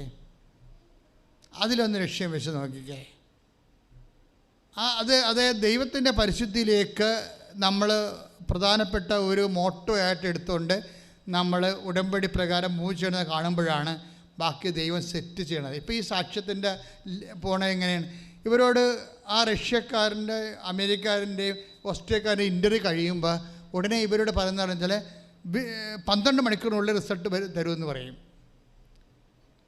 12 മണിക്കൂറിനുള്ളിൽ നിങ്ങൾക്ക് റിസൾട്ട് തരാമെന്ന് പറയും. അപ്പോൾ ഇവർക്ക് പേടിയാവും, കാര്യം തോറ്റ സർട്ടിഫിക്കറ്റല്ലേ കയ്യിരിക്കണത്. പിന്നെ എങ്ങനെ 12 മണിക്ക് എന്ത് റിസൾട്ട് കിട്ടിയാലും നമുക്ക് പണിയല്ലേ, ഒരു കഥയില്ലാത്ത കാര്യം ആയിരിക്കുമെന്ന് വിചാരിച്ചുകൊണ്ട്. പിന്നെ പക്ഷേ 2 മണിക്കൂറിൽ റിസൾട്ട് വരും, യു ആർ പാസ്റ്റ് എന്ന്. You are past. ആ ഇൻ്റർവ്യൂവിൽ അവർ പാസ്സായെന്ന് 2 മണിക്കൂറിൽ റിസൾട്ട് വരും. അപ്പോൾ എന്ന് പാസ് വെച്ച് കഴിഞ്ഞാൽ വിയന്നയിൽ ഓസ്ട്രിയയിൽ വിയന്ന യൂണിവേഴ്സിറ്റിയിൽ ഇവർക്ക് PhDക്ക് സെലക്ഷൻ കിട്ടിയിരിക്കുകയാണ്. ഇനി എന്താ പ്രശ്നം, ഇവരുടെ സർട്ടിഫിക്കറ്റ് ഹാജരാക്കണം. പിന്നെ എന്താ, ടീച്ചറെ കണ്ണൂർ പഠിപ്പിക്കാൻ, കണ്ണൂരിൽ നിന്ന് എറണാകുളത്ത് വന്നിട്ട് അവർ കേരള യൂണിവേഴ്സിറ്റിയിൽ പോകും. കേരള യൂണിവേഴ്സിറ്റിയിൽ പോയിട്ട് ടീച്ചർ ഒരു അറ്റകൈ ചെയ്യും. ഉടമ്പടി എന്ന് പറയുന്നത് അറ്റകൈ പ്രയോഗം ചെയ്യണമല്ല, ചെയ്യാൻ അറിയണം. എന്താ പ്രശ്നം, യൂണിവേഴ്സിറ്റി മാർക്ക് ലിസ്റ്റ് തോറ്റിരിക്കുന്നതാണ്. ആ തോറ്റ മാർക്ക് ലിസ്റ്റ് വാങ്ങിക്കാൻ വേണ്ടി പോവുകയാണ് ഇവർ. പക്ഷേ ടീച്ചർ എന്താ ചെയ്യണത്, യൂണിവേഴ്സിറ്റിയുടെ തൂണിൻ്റെ താഴെ കൊണ്ട് ആൾക്കാർ ചവിട്ടാത്ത സ്ഥലം നോക്കിയിട്ട് ഉടമ്പടി ഉപ്പ് പ്രതിഷ്ഠിക്കോടെ. Is a teacher, is doing see Jesus. നിങ്ങളിതിനകത്ത് നോക്കേണ്ടത് എന്താണ് അവർ ചെയ്യണമെന്ന് നോക്കണം. കാര്യം ഞങ്ങൾ ചിലപ്പോൾ ഉപ്പ് തരും, ചിലപ്പോൾ തൈലം തരും, പക്ഷേ എന്താ അതെല്ലാം മീഡിയംസാണ്. നിങ്ങളുടെ വിശ്വാസം ഒരു കുറി നിങ്ങൾക്കത് പ്രഖ്യാപിക്കണം തോന്നിക്കഴിഞ്ഞാൽ ഈ മീഡിയം നിങ്ങളെ സഹായിക്കും. കാര്യം എന്താണ്, അതെല്ലാം ഗ്യാരണ്ടീഡ് ആയിട്ടുള്ള ദൈവം നൽകിയിട്ടുള്ള സംഭവങ്ങളെയാണ്. ഉപ്പ്, അതുപോലെ തന്നെ തൈലം, ഇതൊക്കെ ദൈവം ഓരോരോ കാലത്ത് തൻ്റെ പ്രവാചകന്മാർക്ക് വെളിപ്പെടുത്തി കൊടുത്തിട്ടുള്ള ദൈവനിവേശിതമായ അനുഗ്രഹ അടയാളങ്ങൾക്കും അതുപോലെ തന്നെ ദൈവത്തിൻ്റെ ഇടപെടൽ സുനിശ്ചിതമാക്കാൻ വേണ്ടിയുള്ള നമ്മുടെ പ്രഖ്യാപനങ്ങളാണ്. ആഫ്റ്റർ ഓൾ നമ്മളുടെ ഈ വിശ്വാസം എങ്ങനെ ആക്ടിവേറ്റ് ചെയ്യണത്, ബൈ പ്രൊക്ലെയിം ദ ഫെയ്ത്ത് അല്ലേ. നമ്മുടെ വിശ്വാസം നമ്മൾ എങ്ങനെയാണ് ആക്ടിവേറ്റ് ചെയ്യണത്, അത് വിശ്വാസം പ്രഖ്യാപിക്കുന്നതിലൂടെ. വിശ്വാസം നമുക്ക് അധരം കൊണ്ട് പ്രഖ്യാപിക്കാം, പിന്നെ ആക്ഷൻ കൊണ്ട് പ്രഖ്യാപിക്കാം. ടീച്ചർ എന്താണ് ചെയ്തിരിക്കണത്, ഉടമ്പടി ഉപ്പ് കൊണ്ടുപോയി യൂണിവേഴ്സിറ്റി കവാടത്തിലിടും. കവാടത്തിലിട്ടും പറയും, കർത്താവേ ഇവിടുന്ന് ഞാൻ ഇറങ്ങുമ്പോൾ പാസ്സായ സർട്ടിഫിക്കറ്റ് കൊണ്ട് ഇറങ്ങാൻ നീ അനുവദിക്കാവൂ. This is the demand. കാരണം എൻ്റെ മകൾ ആദ്യം മുതൽ പഠിക്കണതാണ്, 1ാം ക്ലാസ് മുതൽ പഠിച്ച് കയറി വരുന്നതാണ്. അപ്പോൾ എന്തെങ്കിലും എവിടെയെങ്കിലും ഫ്ലോപ്പ് സംഭവിച്ച് കാണും. അങ്ങനെയായിരിക്കും ചിലപ്പോൾ ഇങ്ങനെ ഈ പേപ്പർ പോയിരിക്കണത്. അതുകൊണ്ട് ഞാൻ ഇവിടുന്ന് ഈ യൂണിവേഴ്സിറ്റിയിൽ നിന്ന് ഇറങ്ങുമ്പോൾ, നിങ്ങൾക്കറിയാമല്ലോ യൂണിവേഴ്സിറ്റിയിലൊക്കെ പോയി കഴിഞ്ഞാൽ ഉള്ള അവസ്ഥ, ചില സമയത്ത് 2-3 ദിവസം കഴിയാതെ നമുക്ക് കറക്റ്റ് പേപ്പറും കിട്ടിക്കൊണ്ട് പോരാൻ പറ്റത്തില്ല. ഒരു പേപ്പറാണെങ്കിൽ പോലും. ടീച്ചറിന് എത്ര പേപ്പർ വേണമെന്ന് അറിയാമോ, 5-6. കാര്യം യൂണിവേഴ്സിറ്റിയൊക്കെ മൈഗ്രേഷൻ അല്ലേ, മൈഗ്രേഷൻ യൂണിവേഴ്സിറ്റിയിലേക്കാണല്ലോ. അപ്പോൾ സ്വാഭാവികമായിട്ട് എല്ലാ പേപ്പേഴ്സും വേണ്ടി വരും. അപ്പോൾ ആ പേപ്പറെല്ലാം മേടിക്കാൻ വേണ്ടിയാണ് ഇവർ വന്നിരിക്കുന്നത്. അതിൻ്റെ കൂടെ തോട്ട സർട്ടിഫിക്കറ്റും. അവരിവിടെ ഉടമ്പടി ഇപ്പോൾ കൊണ്ട് യൂണിവേഴ്സിറ്റി കവാടത്തലങ്ങൾ ഇട്ടിട്ട് ഒരു വിശ്വാസപ്രമാണം ചെല്ലും. വിശ്വാസപ്രമാണം എന്താണ്, യേശു കർത്താവാണ് എന്നത്തരം കൊണ്ട് ഏറ്റു പറയും. ദൈവനെ മരിച്ചോന്ന് ഉയർപ്പിച്ചെന്ന് ഹൃദയത്തിൽ വിശ്വസിക്കും. കാര്യം അവരെ ട്രെയിൻഡ് ചെയ്ത് വന്നതാണ്. അവിടെ അമ്മ ഉസ്താദായിരുന്നു, ഭയങ്കര വിശ്വാസത്തിൻ്റെ വലിയ ആളായിരുന്നു. ഒരു പഠന അധ്യാപിക പോലെയാണ് അവർ പറഞ്ഞത്. ജവമാലയും അതുപോലെ തന്നെ ദിവ്യകുർബാനയും ഉണ്ടെങ്കിൽ ഈ ലോകത്ത് എന്തും നേടാമെന്ന് വിശ്വസിച്ച് ജീവിച്ച് കാണിച്ചു തന്ന അമ്മയാണ്. അമ്മ മരിച്ചപ്പോൾ ഇവർക്കൊരു ഭയമുണ്ടായി. ആ ഭയത്തെ സപ്പോർട്ട് ചെയ്യാൻ ഉടമ്പടിയിൽ പാക്കേജുണ്ട്. കാര്യം എന്താണ്, ഭയം ഉണ്ടായി. ആ ഭയത്തെ എങ്ങനെ മാറണത്, ഉടമ്പടി വഴിയാണ് ഭയം മാറണത്. കുർബാനയും ഒരു ഉടമ്പടിയാണ്. പരിശുദ്ധ കുർബാന സ്വീകരിക്കുമ്പോൾ നിൻ്റെ ഭയം മാറേണ്ടതാണ്. പക്ഷേ നിനക്ക് അതിൻ്റെ അകത്ത് വിശ്വാസം ഇൻവെസ്റ്റ് ചെയ്യണില്ല. നീ ഒരു ആചാര അനുഷ്ഠാനത്തിൻ്റെ ഭാഗമായിട്ട് നീ അത് കുർബാന ഞാൻ പറയും നാക്കുകൊണ്ട് അടിച്ചു മാറണമെന്ന് പറയും. 100 പേര് കുർബാന സ്ഥിരിച്ചാൽ അതിൽ 80 പേര് നാക്കുകൊണ്ട് കുർബാന അടിച്ചു മാറുന്ന പാർട്ടിയാണ്. കാര്യം അവർ കുർബാനയാണെന്നറിയത്തില്ല, കുർബാന എന്താണെന്നറിയത്തില്ല. കുർബാനയ്ക്ക് വേണ്ടി ഒരു മനസ്സ് ഒരു 5 മിനിറ്റ് പോലും ഏകാഗ്രമായിട്ട് കർത്താവിനെ ഓർക്കണില്ല. അവർ കർത്താവിനെ കുറിച്ച് ചിന്തിക്കണില്ല, ആരാണ് വന്നതെന്ന് ഓർക്കണില്ല. പള്ളിയിൽ നിന്ന് ഇറങ്ങിക്കഴിയുമ്പോൾ പിന്നെ വേറെ ലോകത്തേക്ക് പോയിട്ട് അങ്ങനെ ഒരാളെ സ്വീകരിച്ചതിൻ്റെ തെളിവ് പോലും ഇല്ല. മരണം സംഭവിക്കുകയാണ്. ക്രിസ്തുവിൻ്റെ മരണമെന്ന് പറയുന്നത് ഇന്നും നടക്കുന്നത് കുർബാന സ്വീകരിച്ച് പള്ളിക്ക് പുറത്തിറങ്ങുന്ന മനുഷ്യരുടെ മനസ്സിലാണ്. ശക്തനും ധീരനുമായിരിക്കുക. ആ ശക്തിയും ധീരതയും എല്ലാം ടീച്ചറ് ഈ കവാടത്തിങ്കൽ പ്രഖ്യാപിക്കുകയാണ് ശരിക്കും. എന്താ പറയണത്? ഞാൻ ഇവിടുന്ന് പോകുമ്പോൾ കർത്താവ് നീ എനിക്കത് സർട്ടിഫിക്കറ്റ് തരും. ഞാനത് പൂർണ്ണമായും വിശ്വസിക്കുന്നുണ്ട്. അവരുടെ വിശ്വാസമാണ് സംഭവം. നിങ്ങൾക്കറിയാവില്ല, വിശ്വാസം എന്ന് പറയുന്നത് എന്താണ്? എന്തിനാണ് നമ്മൾ വിശ്വസിക്കണത്? വിശ്വസിക്കുന്നു നമ്മൾ, പക്ഷേ എന്തിനാണ് നമ്മൾ വിശ്വസിക്കുന്നത്? എന്താണ് നമ്മൾ വിശ്വസിക്കുന്നത്? നമ്മൾ വിശ്വസിക്കുന്നത് യേശു കർത്താവാണെന്നാണ്. This is the core of a faith. നമ്മുടെ വിശ്വാസത്തിൻ്റെ കാമ്പെന്ന് പറയുന്നത് എന്താണ്? Jesus is the lord. യേശു കർത്താവാണ്. യൂണിവേഴ്സിറ്റിയുടെ ഡീനല്ല കർത്താവ്, യേശുവാണ് കർത്താവ്. എൻ്റെ മാർക്ക് ലിസ്റ്റ് ഇഷ്യൂ ചെയ്യുന്ന സൂപ്രണ്ടല്ല കർത്താവ്, യേശുവാണ് കർത്താവ്. ഇപ്പം ഞാനിവിടുന്ന് പോകുമ്പോൾ കർത്താവ് എനിക്ക് ജയിച്ച സർട്ടിഫിക്കറ്റ് തരും. That is my faith. അതാണ് എൻ്റെ വിശ്വാസം എന്ന് പറഞ്ഞുകൊണ്ടാണ് ഇവർ ഉപ്പ് ഇൻസ്റ്റാൾ ചെയ്യണത്. വിശ്വാസ പ്രമാണം ചൊല്ലി. ഇതൊരു ആക്ടിവേഷനാണ്. വിശ്വാസം ആക്ടിവേറ്റ് ചെയ്യിക്കേണ്ടത് ഇതുപോലെ ചില നടപടിക്രമങ്ങളിലൂടെയാണ്. അതിൻ്റെ ബേസ് നീയും കർത്താവുമായിട്ട് എടുത്ത ഉടമ്പടിയും അതിലും ഉറപ്പിച്ച് നീ വിശുദ്ധിയോട് ജീവിക്കുന്നതാണ് നിൻ്റെ ക്ലെയിം. അങ്ങനെ പരീക്ഷണങ്ങളൊക്കെ ഉണ്ടാകും ഒത്തിരി. ഈ പരീക്ഷണങ്ങളെല്ലാം നമ്മളെ യേശുവിൽ ഉറപ്പിക്കാൻ വേണ്ടിയുള്ളതാണ്. മനസ്സിലായില്ലേ? പരീക്ഷണങ്ങളുണ്ടാകും. അതാണ് അനേകം കഷ്ടപ്പാടുകളിലൂടെ ഉറച്ചു നിൽക്കണമെന്നും. Take the word of God. ശ്രുതികട്ടെ ശ്രുതികട്ടെ. ഹല്ലേലൂയ ഹല്ലേലൂയ ഹല്ലേലൂയ ഹല്ലേലൂയ ഹല്ലേലൂയ ഹല്ലേലൂയ ഹല്ലേലൂയ. യേശുവേ ആരാധന ആരാധന ആരാധന. ഹല്ലേലൂയ ഹല്ലേലൂയ ഹല്ലേലൂയ ഹല്ലേലൂയ. യേശുവേ നന്ദി നന്ദി നന്ദി. ഹല്ലേലൂയ ഹല്ലേലൂയ ഹല്ലേലൂയ. യേശുവേ സ്തുതി. ഹല്ലേലൂയ ഹല്ലേലൂയ ഹല്ലേലൂയ. വെളിപാട് 3:10. വായിച്ചോളൂ. സകല ഭൂവാസികളെയും പരിശോധിക്കാനായി ലോകത്തിൽ ഉണ്ടാകാനിരിക്കുന്ന പരീക്ഷണങ്ങളുടെ സമയത്ത് ഞാൻ നിന്നെ സംരക്ഷിക്കുക തന്നെ ചെയ്യും. വെളിപാട് 3:10 ഒരു വചനമാണ് ഇപ്പോൾ കർത്താവ് തന്നത്. എന്താ വചനം? ഒന്ന് വചനം വായിച്ചോളൂ. സകല ഭൂവാസികളെയും പരിശോധിക്കാനായി ഏറ്റു പ്രാർത്ഥിച്ച്. സകല ഭൂവാസികളെയും പരിശോധിക്കാനായി ലോകത്തിൽ ഉണ്ടാകാനിരിക്കുന്ന പരീക്ഷണങ്ങളുടെ സമയത്ത് ഞാൻ നിന്നെ സംരക്ഷിക്കുകയും ചെയ്യും. ഇതൊരു വാഗ്ദാനമാണ്. ഞാൻ മുമ്പ് പറഞ്ഞു 8552 വാഗ്ദാനങ്ങൾ ഒന്നാണിത്. എന്താണ്? സകല ഭൂവാസികളെയും പരീക്ഷിക്കപ്പെടും. പക്ഷേ പരീക്ഷണ കാലത്ത് എന്താ സംഭവിക്കുന്നത്? പ്രോമിസ് എന്താണ്? ഒന്നിന് പറഞ്ഞോളൂ. പരീക്ഷണങ്ങളുടെ സമയത്ത് ഞാൻ നിന്നെ സംരക്ഷിക്കുകയും ചെയ്യും. എന്തെന്നാൽ പരീക്ഷണങ്ങളുടെ സമയത്ത് ഞാൻ നിന്നെ സംരക്ഷിക്കും. മനസ്സിലായില്ലേ? ഇപ്പം എന്തെങ്കിലും പരീക്ഷണങ്ങൾ ഉണ്ടാകുമ്പോൾ ഓർക്കുക, ദൈവത്തിൻ്റെ സംരക്ഷണം അതിന് വാഗ്ദാനം ചെയ്തിട്ടുണ്ട്. ജോലിയായാലും കടമായാലും ഇനി ഗവൺമെൻറ് ഡോക്ടർ നോക്കിയിട്ട് ഹാർട്ടിന് ബ്ലോക്കാണെന്ന് പറഞ്ഞാലും ചിട്ടിക്കാരൻ വന്ന് വെച്ചും ജപ്തിയാണെന്ന് പറഞ്ഞാലും നമുക്കൊരു വാഗ്ദാനമുണ്ട്. എന്താണ്? പരീക്ഷണങ്ങളുടെ സമയത്ത് ഭൂവാസികൾക്ക് എല്ലാം പരീക്ഷ ഉണ്ടാവുമല്ലോ. അല്ല, എല്ലാ മനുഷ്യർക്കില്ല പരീക്ഷ. അതാണ് ഈ പറയണത്. വെളിപാട് 3:10 ഒന്നിന് വായിച്ചോളൂ. സകല ഭൂവാസികളെയും പരിശോധിക്കാനായി എന്ന് പറഞ്ഞ് സകല ഭൂവാസികളെയും പരിശോധിക്കാനായി ലോകത്തിൽ ഉണ്ടാകാനിരിക്കുന്ന പരീക്ഷണങ്ങളുടെ സമയത്ത് ഞാൻ നിന്നെ സംരക്ഷിക്കുകയും ചെയ്യും. ഞാൻ നിന്നെ സംരക്ഷിക്കും. മനസ്സിലായില്ല? അത് വാഗ്ദാനമാണ്. നിനക്കൊരു ഫ്ലോപ്പ് സംഭവിച്ചാൽ ഞാൻ നിന്നെ സംരക്ഷിക്കുമെന്ന് വാഗ്ദാനമാണ്. ഈ ഉടമ്പടി എടുക്കുമ്പോൾ ഉണ്ടാകുന്ന കാര്യം ഈ വാഗ്ദാനത്തിൽ നമ്മൾ അവകാശികളാകുകയാണ്. മനസ്സിലായില്ലേ? ഇതാണ് സാധാരണ പ്രാർത്ഥനയും ഉടമ്പടിയും തമ്മിലുള്ള വ്യത്യാസങ്ങൾ. പല വ്യത്യാസങ്ങളുണ്ടായാലും ഒന്നിതാണ്.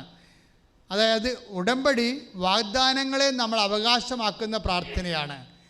അപ്പോൾ പരീക്ഷണങ്ങൾ സാധാരണ എല്ലാ മനുഷ്യർക്കും പരീക്ഷണങ്ങൾ ഉണ്ടാകും. പക്ഷേ പരീക്ഷണം ഉണ്ടാകുമ്പോഴും നിന്നെ ദൈവം പ്രൊട്ടക്റ്റ് ചെയ്യുമെന്ന് കർത്താവ് വാക്ക് തന്നിട്ടുണ്ട്. അത് നമ്മുടെ വിശുദ്ധി നോക്കിയിട്ടൊന്നുമല്ല വാക്ക് തന്നിരിക്കണത്. ആണോ? Never not. പിന്നെന്താ സംഭവിച്ചിരിക്കണത്? നിങ്ങൾ അവിശ്വസ്തരായിരുന്നാലും ഞാൻ വിശ്വസ്തനായിരിക്കും. ഞാൻ പറഞ്ഞ വാക്ക് പാലിച്ചിരിക്കും. എല്ലാ വിഷയങ്ങൾക്കും നമുക്ക് വാഗ്ദാനമുണ്ട്.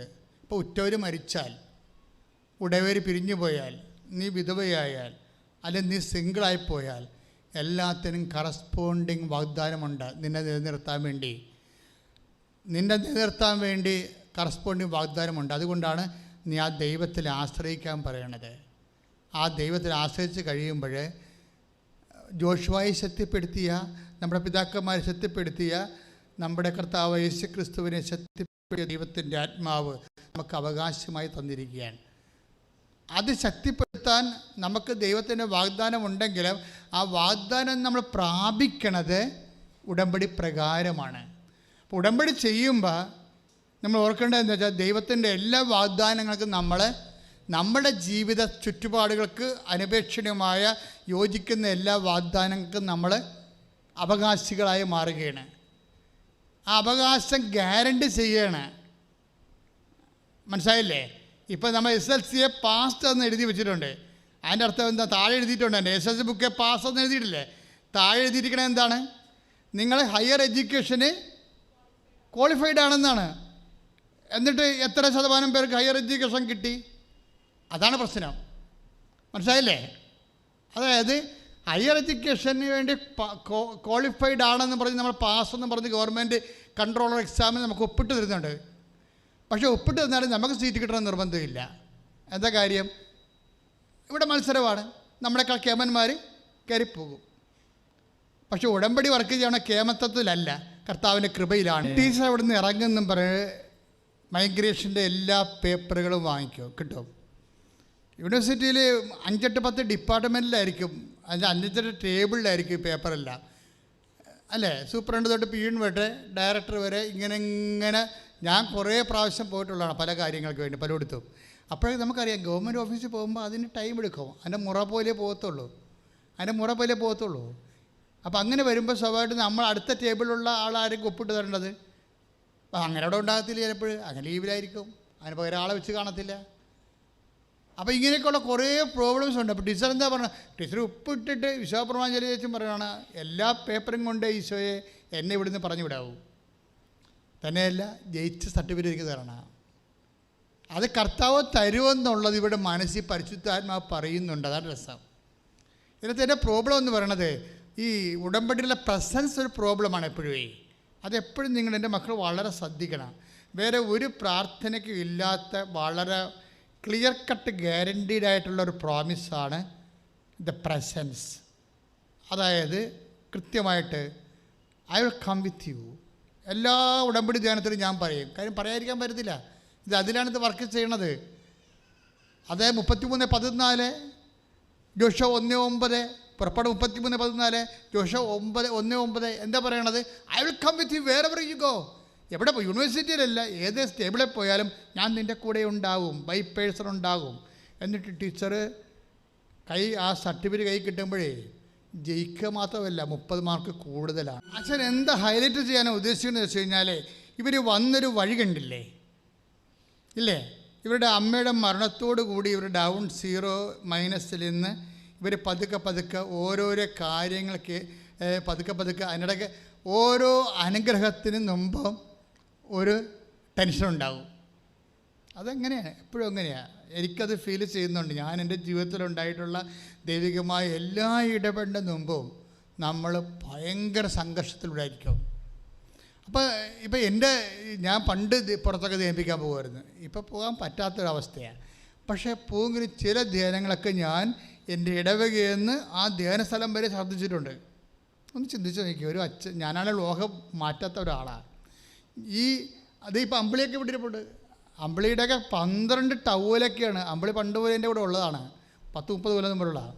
അപ്പോൾ അന്ന് ഞാനിവിടെ നിന്ന് ആലപ്പുഴ നിന്ന് എറണാകുളം വരെ ചതിച്ച് ബന്ദ് ദിവസമാണ്. എറണാകുളം വരെ ചതിച്ച്, പക്ഷെ അന്ന് ബന്ദ് ദിവസമാണ്. കാരണം ഒരു ദിവസം നാരങ്ങ വെള്ളം പോലും കിട്ടത്തില്ല. ഞങ്ങളുടെ വണ്ടിയിലുള്ള വെള്ളം കൊണ്ടൊക്കെ മുഖം കഴുകി തീർന്ന് പിടിച്ച് മുഖം കഴുകി തീർന്ന് ഓരോരുത്തരായിട്ട് അവസാനം എൻ്റെ ടവല് തീർന്ന് വഴിയെ അവിടെ കിട്ടിയവരുടെ ടവലൊക്കെ വാങ്ങിച്ച് മുഖം തുടച്ച് അവിടെ ചെല്ലുമ്പോൾ ഞാനിങ്ങനെ ഡെഡ് ബോഡിയായിട്ടിരിക്കുകയാണ്. എന്താ കാര്യം? അപ്പോഴുടനെ ഞാൻ അവിടെ ചെന്ന് പറയണ്ടേ, എത്ര ദിവസം മുമ്പ് ഒരുക്കണ ധ്യാനമാണ് അവർ.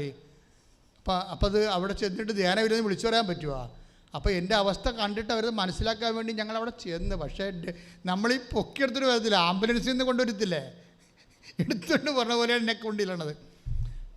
പിന്നെ ഞാൻ ഒരു മുറി പോയി കിടന്ന്. പക്ഷേ ഈ സമയമൊക്കെ എല്ലാം ഞങ്ങൾ ജോമാല ചൊല്ലിക്കൊണ്ടിരിക്കും. ഇതാണ് ട്രയൽ, ടൈം ഓഫ് ട്രയലാണത്. ആ സമയത്തെല്ലാം ഞാനും കൂടെയുള്ളവരും ജോമാല ചൊല്ലിക്കൊണ്ടിരിക്കും. ഛർദിൽ എനിക്കാണ് ഭയങ്കര ചുരുക്കമുള്ള ആളാണ്. വണ്ടി കയറി അപ്പം തന്നെ കുടുങ്ങി അപ്പം ഛർദിക്കും. ഇപ്പോഴൊക്കെ അല്പം കൺട്രോളാണെന്നേ ഉള്ളത്. പക്ഷേ എന്താ പ്രോബ്ലം വെച്ച് കഴിഞ്ഞാൽ ഈ ധ്യാനത്തിന് ചെല്ലുമ്പോൾ ആവതില്ല, നമുക്ക് ശബ്ദം പുറത്ത് വരണ്ടേ. അപ്പോൾ ഈ എന്താ നടക്കണം, ഒന്നും നടക്കത്തില്ല. പക്ഷെ ഒന്നും നടക്കാത്തപ്പോൾ ഒരു കാര്യം നടക്കണം മക്കളെ, പ്രാർത്ഥന നടക്കണം. നിങ്ങൾ ആ കാര്യത്തിൽ യാതൊരു വിട്ടുവീഴ്ചയും കാണിക്കരുത്. ഞാൻ വന്നൊരു വഴിയാണ്. എന്ത് സംഭവിച്ചു കഴിഞ്ഞാൽ ആ കാര്യത്തിൽ കോംപ്രമൈസ് ഇല്ല. ഞാൻ പറഞ്ഞു എന്നെ ഒന്നും കിടത്തി എവിടെയും കിടത്താൻ പറഞ്ഞു കൊണ്ടുപോയി. അപ്പോൾ എവിടെ എന്നെ കൊണ്ടുപോയി ഒരു കട്ടിലിട്ട് കിടത്തി. ഞാനവിടെ കിടന്ന് ഉറങ്ങിപ്പോയി. തളർന്നു പോയിട്ടാണ് ഉറങ്ങിപ്പോയത്. അപ്പോൾ കഴിച്ചതെല്ലാം ഛർദ്ദിച്ച് പോയില്ല. പിന്നെ ശരീരത്തിൻ്റെ ഡീഹൈഡ്രേഷനുമായി. പിന്നെ കുറച്ച് കഴിഞ്ഞപ്പോൾ ഒരു ചേച്ചി, പക്ഷേ ഈ ചേച്ചിമാരെല്ലാം കൂടി ഓടി ആൾത്താരെ കയറി. ആ പറക്കെ ചെല്ലാനും പള്ളി അന്ന് ഇവിടെ അങ്ങനെ എറണാകുളം ചുറ്റി തോപ്പടി ചുറ്റി വരണം എറണാകുളത്തേക്ക് ചെല്ലാനത്തേക്ക്. ചേച്ചിമാരെല്ലാം കൂടി ഇട്ടിച്ചതല്ലേ ആൾത്താരെ കയറിയിട്ട് സക്രാരിയെ കിടന്ന് കർത്താവെ അച്ഛന് ശക്തി കൊടുക്കണമെന്ന്. അതാണ് മധ്യസ്ഥ പ്രാർത്ഥന എന്ന് പറയണത്. ആൾത്താരെല്ലാം അങ്ങനെ ആരും കയറത്തില്ലല്ലോ. പക്ഷേ ആ സിറ്റുവേഷൻ അതാ. ധ്യാനത്തിൽ 4000 പേരെ വരും. അപ്പം തന്നെ ഞാൻ ചെല്ലുമ്പോൾ തന്നെ ഫില്ലായി, അവിടെ ഗ്രൗണ്ട് ഫില്ലായി. അപ്പോൾ ഒരു 6 മണിയായപ്പോൾ ഞാനിത് അല്പം ഒന്ന് ഓക്കെയായി. അപ്പോൾ ഞാൻ പറഞ്ഞു ഞാൻ സ്റ്റേജിലിട്ട് വരാതെ ഞാൻ പതുക്കെ വന്ന് സ്റ്റേജിൽ നിന്ന് ഇവരെ സ്തുതിക്കണ സമയത്ത് സ്റ്റേജിൽ നിൽക്കണവർക്കുണ്ട് നിന്ന് പെട്ടെന്ന് കർത്താവ് ഒരു ദർശനം തരും. അപ്പോൾ ഞാൻ പറഞ്ഞു സ്റ്റേജിൻ്റെ വടക്ക് വശത്ത് പടിഞ്ഞാറ് നിൽക്കുന്ന ഒരു മനുഷ്യൻ ആത്മഹത്യയെക്കുറിച്ചാണ് ചിന്തിക്കുന്നത്. അയാളുടെ വൈഫ് തിരിച്ചു വരും, സ്വീകരിക്കാൻ കർത്താവ് പറയുന്നുണ്ടെന്ന് പറഞ്ഞു. 4000 പേരല്ലേ ഉള്ളത്. അന്ന് ഇടിപെട്ട മെസ്സേജും അതുപോലെ അഭിഷേകവും നടന്നൊരു ദിവസമാണത്. എനിക്ക് പിന്നെയാണ് ഞാൻ പിന്നെ സ്ഥലം മാറി അവിടുന്ന് ധ്യാനമെല്ലാം കഴിഞ്ഞ് രാത്രി പോകുന്ന വേറെ ഇടവകയിൽ ചെന്ന് ഒരു 6 മാസം കഴിഞ്ഞപ്പോൾ ഒരു മനുഷ്യൻ വന്ന് എന്നെ കണ്ടെത്തി പറഞ്ഞു, അച്ഛാ എന്നെ ഓർക്കുന്നുണ്ടോ? ഞാൻ എന്നെ അറിയോ? ഞാൻ അറിയത്തില്ല, ആദ്യം കാണുകയാണ്. അച്ഛനാണ് എന്നെ രക്ഷിച്ചത്. ഞാൻ പറഞ്ഞു നിങ്ങളെ രക്ഷിച്ചാ? എന്താ പുള്ളി പറയണമെന്നറിയാമോ? പുള്ളിക്കാരൻ ഗൾഫിൽ പോയി ജോലി ചെയ്ത് കാശൊക്കെ ഉണ്ടാക്കി വൈഫിന് കൊടുത്തു. വൈഫ് ആ കാശ് പുള്ളിക്കാരത്തിയുടെ സംബന്ധക്കാരന് കൊടുത്തു. 12 കൊല്ലമായിട്ടേ പോരെ, ഒരു കൊല്ലമല്ലേ. ഇയാൾ 12 കൊല്ലത്തെ ജോലിയും കഴിഞ്ഞ് ഇവിടെ വരുമ്പോൾ, നാട്ടിൽ വരുമ്പോൾ ഒരു വീടൊക്കെ വെക്കാം എന്നൊക്കെ പറഞ്ഞ് വരുമ്പോൾ എന്താ സംഭവിച്ചിരിക്കണത്? കാശ് വൈഫിൻ്റെ കയ്യിലില്ല. ഇവർ തമ്മിൽ ചോദിച്ചു.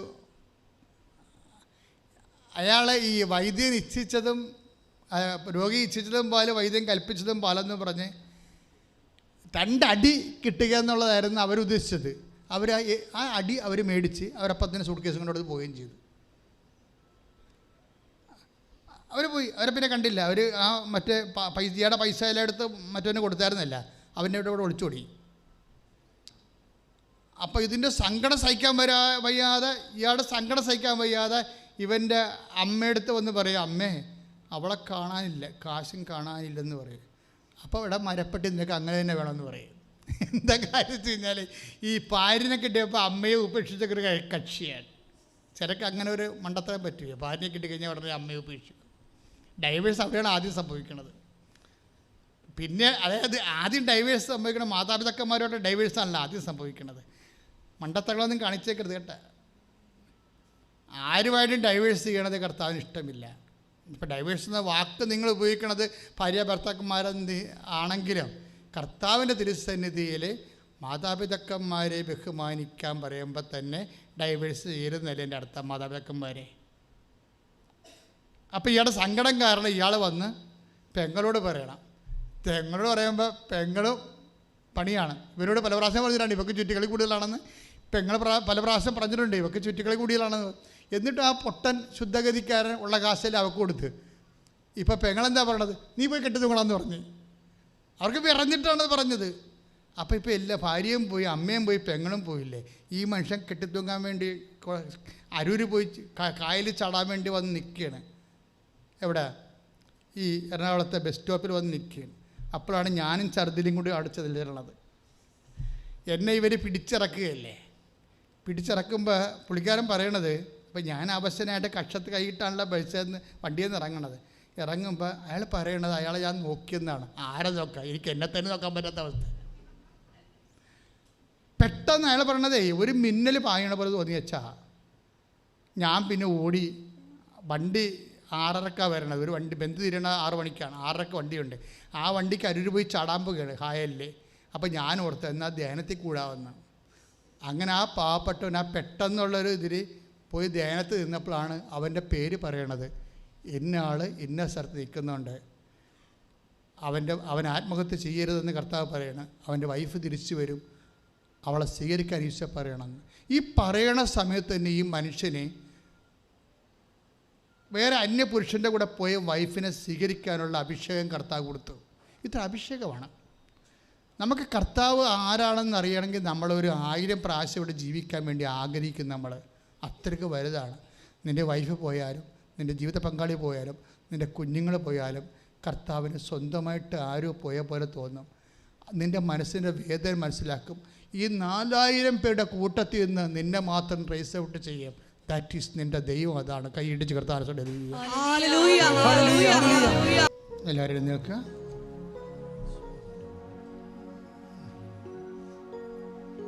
ഓൺലൈനിൽ പ്രാർത്ഥിക്കുന്നവർ ശ്രദ്ധിക്കുക. രോഗമുള്ളിടത്ത് കൈകൾ വെക്കേണ്ട സമയമാണിത്.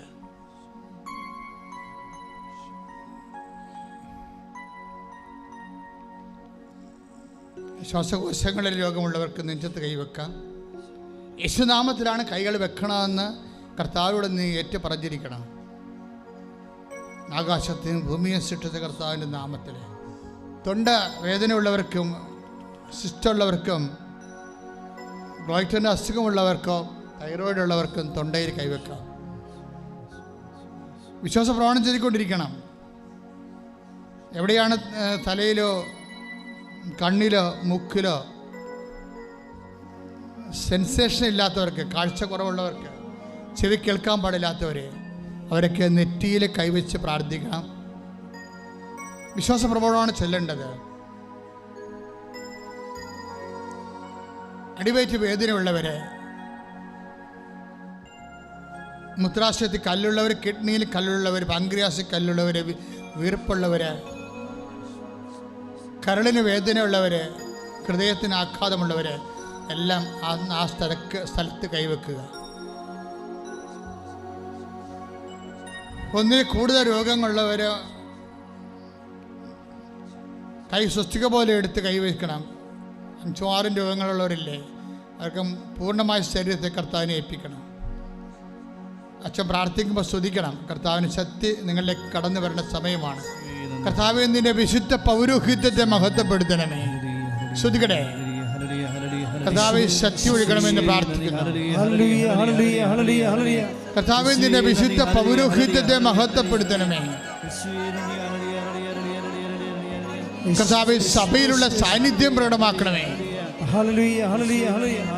കർത്താവേ, 36 കൊല്ലം അർപ്പിച്ച കുർബാനയുടെ യോഗ്യതയെ കർത്താവെ, കൃപാസമൽത്താരയിലെ ജീവനോടെ പ്രത്യക്ഷപ്പെട്ട പരിശുദ്ധ അമ്മയുടെ പ്രത്യക്ഷീകരണത്തിന്റെ സ്ഥിരീകരണത്തിനായി പ്രാർത്ഥിക്കുന്നു. അപ്പാ, സ്വർഗീയപ്പാ, മാരകരോഗികൾ, തീരാവ്യാധികള് യേശുക്രിസ്തു വിശുദ്ധമായ രക്തത്താൽ സൗഖ്യമാകട്ടെ എന്ന് പിതാവിന്റെ നാമത്തിൽ പ്രാർത്ഥിക്കുന്നു. കർത്താവേ, വിസർപ്പ രോഗികള്, ത്വക്ക് അലർജി ഉള്ളവര്, അസ്ഥി ഉരുക്കമുള്ളവര്, അസ്ഥി ക്ഷയിക്കുന്നവര്, സോറിയാസിന്റെ രോഗമുള്ളവര്, വേരിക്കോസ് രോഗികള്, തലമുടി കൊഴിയുന്നവര്, തലയിൽ സിസ്റ്റുള്ളവര്, പിൻകഴുത്തിൽ വേദന ഉള്ളവര്, മക്കളില്ലാത്തവര്, ഉള്ള മക്കൾ നടക്കാത്തവര്, സംസാരിക്കാത്തവര്, ഓട്ടിസം ഉള്ളവർ, ഹൈപ്പർ ആക്ടിവിറ്റി ഉള്ളവര്, ഗർഭിണികള്, ഗർഭത്തിൽ കുഴപ്പങ്ങളുള്ളവര്, കുഞ്ഞിന് വളർച്ചയില്ലാത്തവര്, കുഞ്ഞെത്രയും പുറത്തോട്ട് വന്നിട്ട് ലിക്വിഡ് ഫ്ലൂയിഡായിട്ട് പോകുന്നവര്, കിടപ്പ് രോഗികളായിട്ടുള്ള ഗർഭിണികളെ എല്ലാവരും സ്പർശിക്കണമേ കർത്താവേ. അവർക്കെല്ലാം വേണ്ടി പ്രാർത്ഥിക്കട്ടെ, എല്ലാവർക്കും വേണ്ടി പ്രാർത്ഥിക്കട്ടെ. ഉദര രോഗികള്, മൂത്രാശയ രോഗികള്, മക്കളില്ലാത്തവര്, അവരെല്ലാം സ്പർശിക്കണമെന്ന് പ്രാർത്ഥിക്കുന്നു. അടിപ്പിടർ പോലെ, വൈദാഖാനം പോലെ ദൈവികമായ ശക്തി വെക്കട്ടെ. കൃപാസാൽത്താറെ ജീവനോട് പ്രത്യക്ഷപ്പെട്ട മാതാവിന്റെ മധ്യസ്ഥത്തില് യേശു നാമത്തില് സൗഖ്യം പ്രാപിക്കട്ടെ. ശ്രദ്ധിക്കട്ടെ.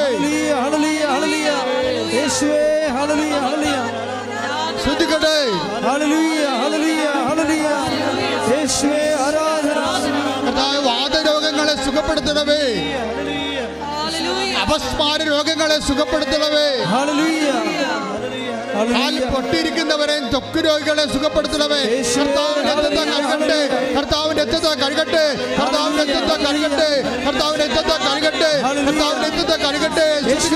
ശുദ്ധിക്കട്ടെ.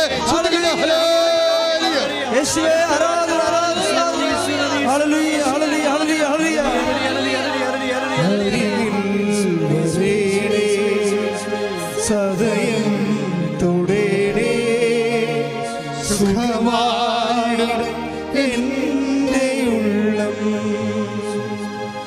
അരികിൽ വരേ സദയം തുടരേ സുഖമായി എൻ്റെ ഉള്ളം. ജോലിയില്ലാത്തവര്, ജോലിക്ക് വേണ്ടി ട്രൈ ചെയ്യുന്നവർ, ജോലി നഷ്ടപ്പെട്ടവര്, ഇൻ്റർവ്യൂവിന് വേണ്ടി പോകുന്നവര്, ഇൻ്റർവ്യൂവിലേക്ക് പോകുന്നവര്, ഓഫർ ലെറ്റർ വന്നതിന് ശേഷം വേറെ ഒന്നും വരാത്തവര്, പണമടച്ചിട്ട് യൂണിവേഴ്സിറ്റിയിൽ നിന്ന് റെസ്പോൺസ് ഇല്ലാത്തവര്, കമ്പനിയിൽ നിന്ന് റെസ്പോൺസ് ഇല്ലാത്തവര്, കയ്യിരിക്കുന്ന പണവും പോയി ജോലിയുമില്ലാതെ മറ്റൊരു ജോലിക്ക് പോകാൻ പറ്റാതെ മനസ്സ് കുഴങ്ങുന്നവര്, കിഡ്നി രോഗികളെയും കൂടി സംബന്ധിച്ച് പ്രാർത്ഥിക്കുന്നു. കിഡ്നി സൂക്ഷിക്കുന്നവരെ സംബന്ധിച്ച് പ്രാർത്ഥിക്കുന്നു. അവരെ കർത്താവ് സുഖപ്പെടുത്തുന്ന സന്ദേശമുണ്ട്. പ്രയാസം അനുഭവിക്കുന്ന സിസ്റ്റേഴ്സ്,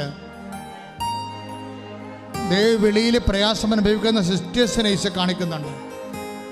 ദൈവവചനം കേൾക്കാൻ പറ്റാത്ത വിധം കാതുകൾ ബധിരമായി പോയവരെ കാണിക്കുന്നുണ്ട്. അവരെ കർത്താവ് സ്പർശിക്കുന്നുണ്ട്. സാമ്പത്തിക ബാധ്യതകൾ അകപ്പെട്ടിരിക്കുന്നവര്, അത് തിരിച്ചടക്കാൻ മാർഗമില്ലാതിരിക്കുന്നവര്, വസ്തു വിൽക്കാൻ പറ്റാത്തവര്, വാങ്ങിക്കാൻ പറ്റാത്തവര്, വീടില്ലാത്തവര്, വഴിയില്ലാത്തവര്, പരീക്ഷയ്ക്ക് വേണ്ടി ഒരുങ്ങുന്നവർ, പരീക്ഷ എഴുതാനിരിക്കുന്നവര്, ഇന്റർവ്യൂ ടെസ്റ്റിനും പോകുന്നവർ, ജോലിക്ക് യാത്ര ചെയ്യാൻ പോകുന്നവർ,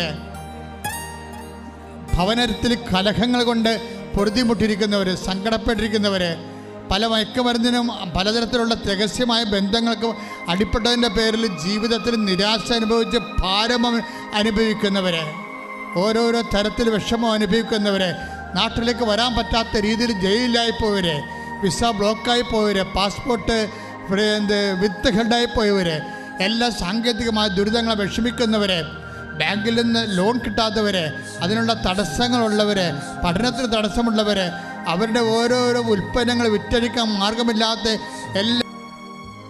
ഓരോരോ ഫയലുകൾ ഓരോ ഡിപ്പാർട്ട്മെൻറ്റിൽ കെട്ടിക്കിടക്കുന്നവർക്ക് വേണ്ടി പ്രാർത്ഥിക്കുന്നു. ഓരോ പേപ്പറുകൾ ഓരോ തരത്തിലും ഒരു മൂവ്മെൻ്റ് ഇല്ലാതെ ഇരിക്കുന്ന അവസ്ഥകൾ അവരെ സംബന്ധിച്ച് പ്രാർത്ഥിക്കുന്നു. ഏറ്റവും എമർജൻസി ആയിട്ട് രേഖകൾ കിട്ടാതെ വിഷമിക്കുന്നവരെ സംബന്ധിച്ച് പ്രാർത്ഥിക്കുന്നു.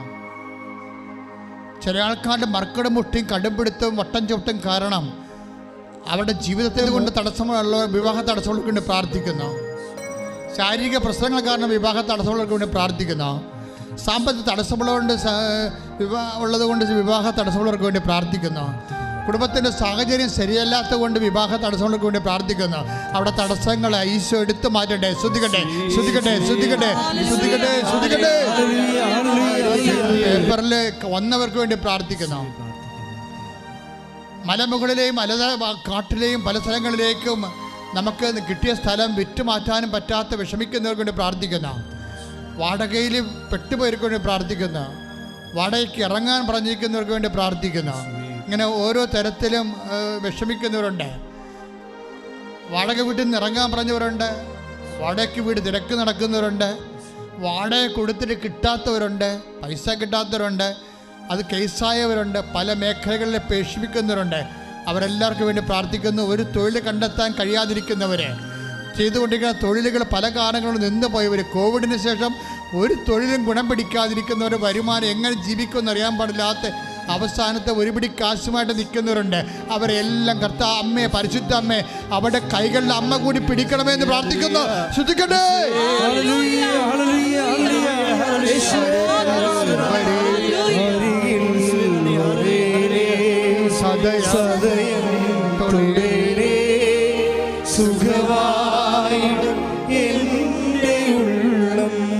വീട് ഇല്ലാത്തവർക്ക് വേണ്ടി പ്രാർത്ഥിക്കുന്ന, ഉള്ള വീട് ഉറഞ്ഞു പോയിരിക്കുന്നവർക്ക് വേണ്ടി പ്രാർത്ഥിക്കുന്ന, വീട് വിൽക്കാനിരിക്കുന്നവർക്ക് വേണ്ടി പ്രാർത്ഥിക്കുന്ന, സ്ഥലം മാറി താമസിക്കുന്നവർക്ക് വേണ്ടി പ്രാർത്ഥിക്കുന്ന, ജോലി കിട്ടാൻ വേണ്ടി, ജോലി കിട്ടിയിട്ട് മാത്രമേ കാര്യങ്ങളിൽ നീക്കപ്പോക്കുള്ളൂ എന്ന് വിചാരിച്ചുകൊണ്ട് മറ്റൊന്നിലേക്ക് ഏർപ്പെടാൻ കഴിയാതിരിക്കുന്നവർക്ക് വേണ്ടി പ്രാർത്ഥിക്കുന്ന, വിവാഹം ഇല്ലാത്തവർക്ക് വിവാഹം കഴിക്കാത്തവർക്ക് വേണ്ടി പ്രാർത്ഥിക്കുന്നു, അതിനുവേണ്ടി പരിശ്രമിക്കുന്നവർക്ക് വേണ്ടി പ്രാർത്ഥിക്കുന്നു, അത് നടപ്പിൽ വരുത്തുന്നതിന് വേണ്ടി തടസ്സങ്ങളുള്ളവർക്ക് വേണ്ടി പ്രാർത്ഥിക്കുന്നു. ശ്രദ്ധിക്കട്ടെ. അനുഗ്രഹിക്കുന്ന സമയമാണ്. മൗനമായി പ്രാർത്ഥിക്കുന്നവർക്ക് വേണ്ടി അച്ഛൻ പ്രാർത്ഥിക്കുന്നുണ്ട്. അച്ഛൻ വിട്ടുപോയ കാര്യങ്ങൾ എൻ്റെ മക്കൾ ഓർക്കണം. ഇപ്പോഴേ നിങ്ങളുടെ കാര്യം അമ്മ അത് ഏറ്റെടുത്ത് ഈശോയ്ക്ക് സമർപ്പിച്ചുകൊണ്ട് നിങ്ങൾക്ക് സാക്ഷ്യം പറയാൻ കഴിയും. നീര് കെട്ടിയ രോഗങ്ങൾ, വാതരോഗങ്ങൾ, ശരീരത്തിൽ ചില അവയവങ്ങൾ കൂടുതലായിട്ട് വളരുന്നത്, ചില അവയവങ്ങൾ സൂക്ഷിച്ചു പോകുന്നത്, ചില അവയവങ്ങൾക്ക് ക്യാൻസർ പിടിച്ച് ചെറുതാകുന്നത്, എല്ലാം കർത്താവ് രക്തത്തെ കഴുകണമെന്ന് പ്രാർത്ഥിക്കുന്നു. ഒലിപ്പ് രോഗങ്ങൾ, മൂക്കിൽ നിന്നൊഴുക്കുന്നവർ, രക്തസ്രാവങ്ങൾ, മുത്തമറിയാതെ പോകുന്നവർ, മലമറിയാതെ പോകുന്നവർ, കാലിൽ നീതി കെട്ടി കിടക്കുന്നവർ, എല്ലാവരും സംബന്ധിച്ച് പ്രാർത്ഥിക്കുന്നു. ശ്രദ്ധിക്കട്ടെ, ശ്രദ്ധിക്കട്ടെ. ഹല്ലേലൂയ. കർത്താവ് നടുവ് രോഗികളെ സംബന്ധിച്ച് പ്രാർത്ഥിക്കുന്നു. നടുവിൻ്റെ കസ്റ്റേജുകൾ വിട്ടിരിക്കുന്നവരെ, മുട്ടിൻ്റെ ലിഗമെന്റ് പോയിരിക്കുന്നവര്, ആശുപത്രിയിൽ കിടക്കുന്നവരെ സംബന്ധിച്ച് പ്രാർത്ഥിക്കുന്നു.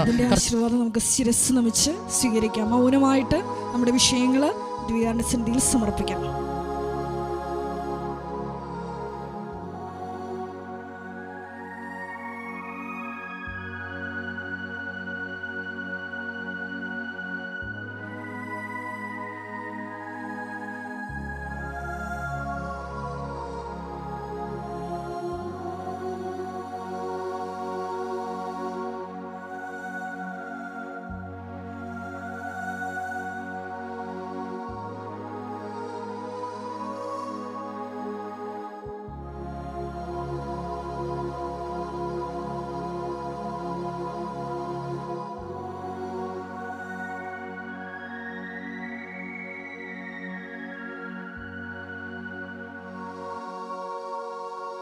പരിശുദ്ധ പരമമാ ദിവ്യകാരുണ്യമേ,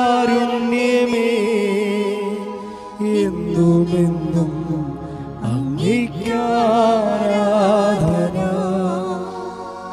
പരിശുദ്ധ പരമമാ ദിവ്യകാരുണ്യമേ, എന്നുമെന്നും അങ്ങേക്കാരാധന. പരിശുദ്ധ പരമമാ ദിവ്യകാരുണ്യമേ, എന്നുമെന്നും അങ്ങേക്കാരാധന.